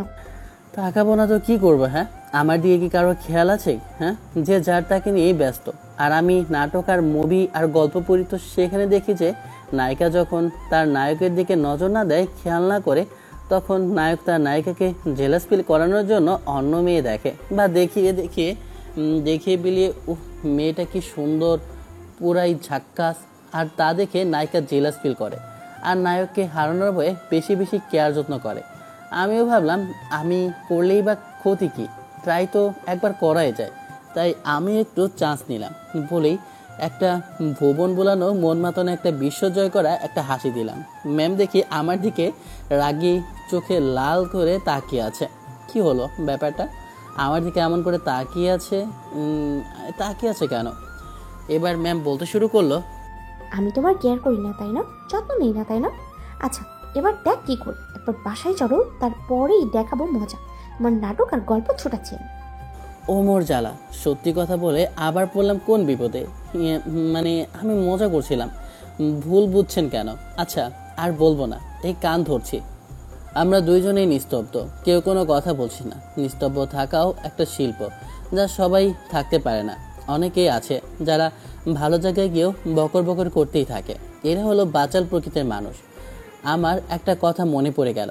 আচ্ছা, আমিও তো একটু আগে বকর বকর করলাম ম্যামের সাথে, তো আমি কোন দিকে পড়লাম, বাচাল নাকি নিঃস্ব? যাই হোক, আমি আমার 2টা গুণই আছে, এটাই বা কয়জনের আছে? ভাবতে ভাবতে ঠোঁটের এক কোণে এক চিলতে হাসি এসে বাসা বাঁধলো। ম্যাম আমাকে নিস্তব্ধতা ভাঙিয়ে বলল, আচ্ছা মেয়েদি, তুমি কি কাউকে কখনো ভালোবেসেছো? ম্যাম হঠাৎ আবার এই প্রশ্ন? এর আগেও তো একবার এর উত্তর দিয়েছিলাম। আচ্ছা আবারও বলছি, আগে কখনো কাউকে ভালোবাসিনি। অনেক মেয়ে বলেছে ভালোবাসার কথা, কিন্তু সময় হয়ে ওঠেনি। ভেবেছিলাম বিয়ের পরে একসাথে বউকে সব ভালোবাসা উজাড় করে দিব। তাহলে তো তোমার যে বউ হবে সে অনেক সৌভাগ্যবান হবে। আমি আস্তে করে বললাম, তা একটু। আচ্ছা, আপনি কখনো কাউকে ভালোবাসেননি ম্যাম? ম্যাম আমার কথা শুনে চুপ করে রইল, কোনো উত্তর দিল না। কি হলো ম্যাম, কিছু বললেন না যে? না কিছু নাই, এমনি। আচ্ছা শোনো তাহলে, আমি একটা ছেলেকে ভালোবেসেছিলাম। ওটা মুভি, আমার সাথেই পড়তো, অনেক ভালোবাসতো আমাকে। কিন্তু ভালোবাসা সবার কপালে তো থাকে না। আমার কপালেও তেমনই অবস্থা, আমার কপালেও শোক সইতো না। কেন ম্যাম, কি হয়েছে? আসলে কপাল খারাপ হলে যা হয় আর কি। ও সিলেটে গিয়েছিল বন্ধুদের সাথে ঘুরতে। সিলেট থেকে ঢাকা ফেরার পথে রোড অ্যাক্সিডেন্টে মারাত্মকভাবে আহত হয়, আর 2 দিন পরে হাসপাতালে চিকিৎসাধীন অবস্থাতেই মারা যায়। অনেক চেষ্টা করেও বাঁচাতে পারেনি। কপালে তো নাই ঘি, ঠকঠকালে হবে কি বলো। অভি চলে গেল, জানো অনেক ভালোবাসতাম ওকে। অভি চলে যাওয়ার পরে একবার ভেবেছিলাম যে আর কখনো ভালোবাসবো না, কিন্তু তুমি আসার পরে আমি কেমন জানি হয়ে গিয়েছি। আর তোমাকে যেদিন দেখেছি তখনই ভালো লেগে গিয়েছে আমার। তোমার কথাবার্তাগুলো অনেকটাই ওর মতো, আর তোমাকে পেয়ে অভিকে অনেকটাই ভুলে গিয়েছি। আচ্ছা তুমি আমাকে আবার ছেড়ে চলে যাবে না তো? তুমিও যদি হারিয়ে যাও আমি কিন্তু মরে যাব। কি বলছে এগুলা? আমি কোথায় যাব? আমি আছি তো আপনার পাশে সবসময়ই থাকবো। আর যে চলে যাওয়া সে তো চলেই গিয়েছে, তার স্মৃতি মনে রেখে কি লাভ বলেন? যে আছে তাকে নিয়ে ভাবাই বুদ্ধিমানের কাজ। ম্যাম আমার কাঁধে মাথা দিল। আমরা প্রায় চলে এসেছি। কিছুক্ষণের মধ্যেই বিমান ল্যান্ড করবে। ম্যাম আমার কাঁধে মাথা রেখে বিবর ঘুমে ব্যস্ত। ম্যামের মায়াবী মুখটা দেখতে কি যে সুন্দর লাগছে, ভাষায় প্রকাশ করার মতো না। সত্যি সৃষ্টিকর্তা নিজ হাতেই বানিয়েছে। বিমান ল্যান্ড করেছে। এই মায়াবী মুখটা দেখার পরে আর ম্যামকে আর ডেকে তুলতে ইচ্ছে করছে না। অনেক মায়াবিনী মুখ তার, কিন্তু যেহেতু আমরা চলে এসেছি সেহেতু আমাদের যেতেই হবে, কিছুই করার নেই। আর ম্যামকে ডাকতেই হবে, তাই ম্যামকে ডাক দিলাম। আস্তে তার কপালের উপর হাত বুলিয়ে দিচ্ছি। ম্যাম, ম্যাম ওঠেন, আমরা চলে এসেছি। বিমান ল্যান্ড করেছে, এবার আমাদের নামতে হবে। ম্যাম এবার চোখ মেলে তাকালো আমার দিকে। কি হয়েছে, ডাকছো কেন? ম্যাম আমরা চলে এসেছি আর বিমান ল্যান্ড করেছে, আমাদের নামতে হবে। তারপরে আমরা নামলাম। ইমিগ্রেশন ইত্যাদি ইত্যাদি কমপ্লিট করে বের হতে হতে 2 ঘন্টা এয়ারপোর্টের সামনে ম্যামের গাড়ি রাখা ছিল। ড্রাইভারকে আগেই বলা ছিল, মনে হচ্ছে অনেক আগ থেকে অপেক্ষা করছে। আমাদের দিকে ড্রাইভার গাড়ি থেকে নেমে এলো, সালাম দিল, আমাদের ব্যাগগুলো নিয়ে গাড়িতে উঠলো। তারপরে আমরাও গাড়িতে উঠলাম। গাড়িটা একটু চলার পরে এমা এত জ্যাম কেন? এতদিন থাইল্যান্ডে চলাফেরা করেছে, কোনো জ্যাম দেখিনি, কিন্তু আমাদের দেশে অনাকাঙ্ক্ষিতভাবে বাচ্চার জন্ম দেওয়া হয়। আর এই কারণে জনসংখ্যা এত পরিমাণে যে এই দেশে ভালোভাবে চলাফেরাই দুষ্কর হয়ে দাঁড়িয়েছে। আমার মনে হয় সরকারের উচিত সরকারিভাবে প্রোটেকশন ফ্রি দেওয়া, পাশাপাশি অ্যান্টিসেপটিক পিল যেগুলো টিভিতে ইউটিউবে বিজ্ঞাপন দিয়ে বিক্রি করে সেইগুলা ফ্রি দেওয়া। সরকার থেকে পিল দেওয়া হয়, তা কাজ করে কিনা কে জানে। আর সরকারের উচিত গ্রামে গ্রামে ভালো স্বাস্থ্য কর্মী নিয়োগ দেওয়া, যাতে গ্রামের মানুষদের সচেতন করতে পারে। তাহলেই আমাদের দেশ হবে সুন্দর আর পরিপাটি। আর যানজটও কমবে, বেকারত্ব কমবে, আর মানুষ দুবেলা দুমুঠো খেতে পারবে। মানুষ কম জন্মালে কর্মস্থলে কর্ম করার সুযোগ থাকে। অনেকক্ষণ জ্যামে পড়ে থাকতে থাকতে শরীরের অবস্থা ক্লান্ত, আর ম্যামও দেখি হা হতাশ করছে। এসি গাড়ি, তারপরও কেমন যেন ভ্যাপসা গরম লাগছে। প্রায় 30 মিনিট পরে গাড়ি জ্যামমুক্ত হলো। আহ কি শান্তি! কিছুক্ষণের মধ্যেই আমার বাসায় চলে এলাম। বলতে পারেন কোন বাসায়? ওই যে মনে আছে, আমাকে বাড়িওয়ালা বের করে দিয়েছিল ভুল বুঝে, তারপরে ম্যাম তার বাসায় নিয়ে এসেছিল। আমি এখন ম্যামের সেই বাসায়, ম্যামের সাথেই। আমাদের দেখে স্যার উনি ম্যাম এর বাবা এগিয়ে এলো আর বলল, কেমন আছো মা বাবা তোমরা? আসতে তো কোনো সমস্যা হয়নি? আর ওখানে কাজ কেমন হলো? আমি বললাম, জি আঙ্কেল, আল্লাহর রহমতে বেশ ভালো, আর তেমন কোনো সমস্যাও হয়নি। আচ্ছা ভালো। এই যা, আমি কি বোকা? তোমরা এসেছো কত কষ্ট করে, আমি তোমাদের রেস্ট নিতে বলবো তা না বোকার মতো প্রশ্ন করে যাচ্ছি। আচ্ছা বাবা, তোমরা কি রেস্ট নাও, পরে এগুলো নিয়ে আলাপ আলোচনা হবে। তারপর আমি আর ম্যাম যে যার রুমে চলে গেলাম। অনেক ক্লান্ত লাগছে, আমি একটু ফ্রেশ হয়ে বিছানায় শুয়ে রইলাম। আহ কি শান্তি লাগছে! শুয়ে শুয়ে চিন্তা করছি, আমার মতো মানুষ এত যে সুন্দর একটা গার্লফ্রেন্ড পাবে ভাবতেই ভালো লাগছে। আর আমাকে নিঃস্বার্থভাবে ভালোবাসছে। ভালোবাসা মনে হয় এমনি হয়, কিছু ভালোবাসা মানুষকে অন্ধ করে দেয়, আর তাতেই মানুষ ভুল করে। কিছু কিছু মূর্খ ভালোবাসা আছে যারা সামান্য আনন্দের জন্য বড় কোনো ভুল সিদ্ধান্ত নেয়, আর তাতে ভোগা লাগে সেই আনন্দের মুহূর্তে। যেই ফলটা জন্ম নেয় তার, আর তাদের স্থান হয় ম্যানহল, ডাস্টবিন, ওয়াশরুমের কমিটির ভিতর।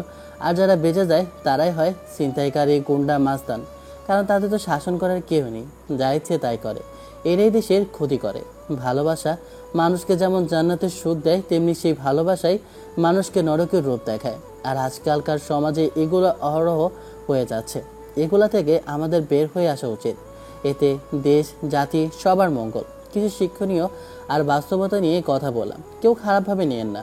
মনি আমাকে আবার বলতে লাগলো হঠাৎ করে, আমাকে বিয়ে করবে? আমি বললাম, হ্যাঁ করবো তো। আজই করবে? আজই কিভাবে, কি সম্ভব? আর আমার ফ্যামিলি আর তোমার ফ্যামিলি বলেও একটা কথা আছে, তারাও মানবে কি না, আর মানলেও তাদের আশা লাগবে, তারপরে তো বিয়ে। মনি বলল, তা যদি রাজি থাকে আর তোমার পরিবার যদি চলে আসে, তাহলে কি তুমি আজই আমাকে বিয়ে করবে? আমি একটু ভেবাচিকে খেয়ে গেলাম। এই মেয়ে বলে কি, আমার পরিবার আসবে আর আমিই জানি না? ভালোবাসায় অন্ধ হয়ে মনে হয় মাথায় গিয়েছে। কি হলো, বলছো না কেন? বিয়ে করবে আমাকে? আমি বললাম, হ্যাঁ করব। এবার মনি আমার হাতটা শক্ত করে ধরলো, আর আমার হাত ধরে টানতে টানতে আমাকে নিয়ে যাওয়া হলো নিচে। নিচে গিয়ে তো আমার অবস্থা ছানা পড়া। আমি এই কাঁধে দেখছি আমার পরিবারের লোকজন সবাই এসেছে, আর আমার বাবা তো রীতিমতো স্যারের হাত ধরে হাসাহাসি কথাবার্তা বলছে। কি আজব কাণ্ড! দেখে তো মনে হচ্ছে তারা আগে থেকে একে অন্যকে চেনে। আমরা নিচে নামলাম, তাদের কাছে গেলাম। আরে মা বাবা, তোমরা এখানে কখন এলে?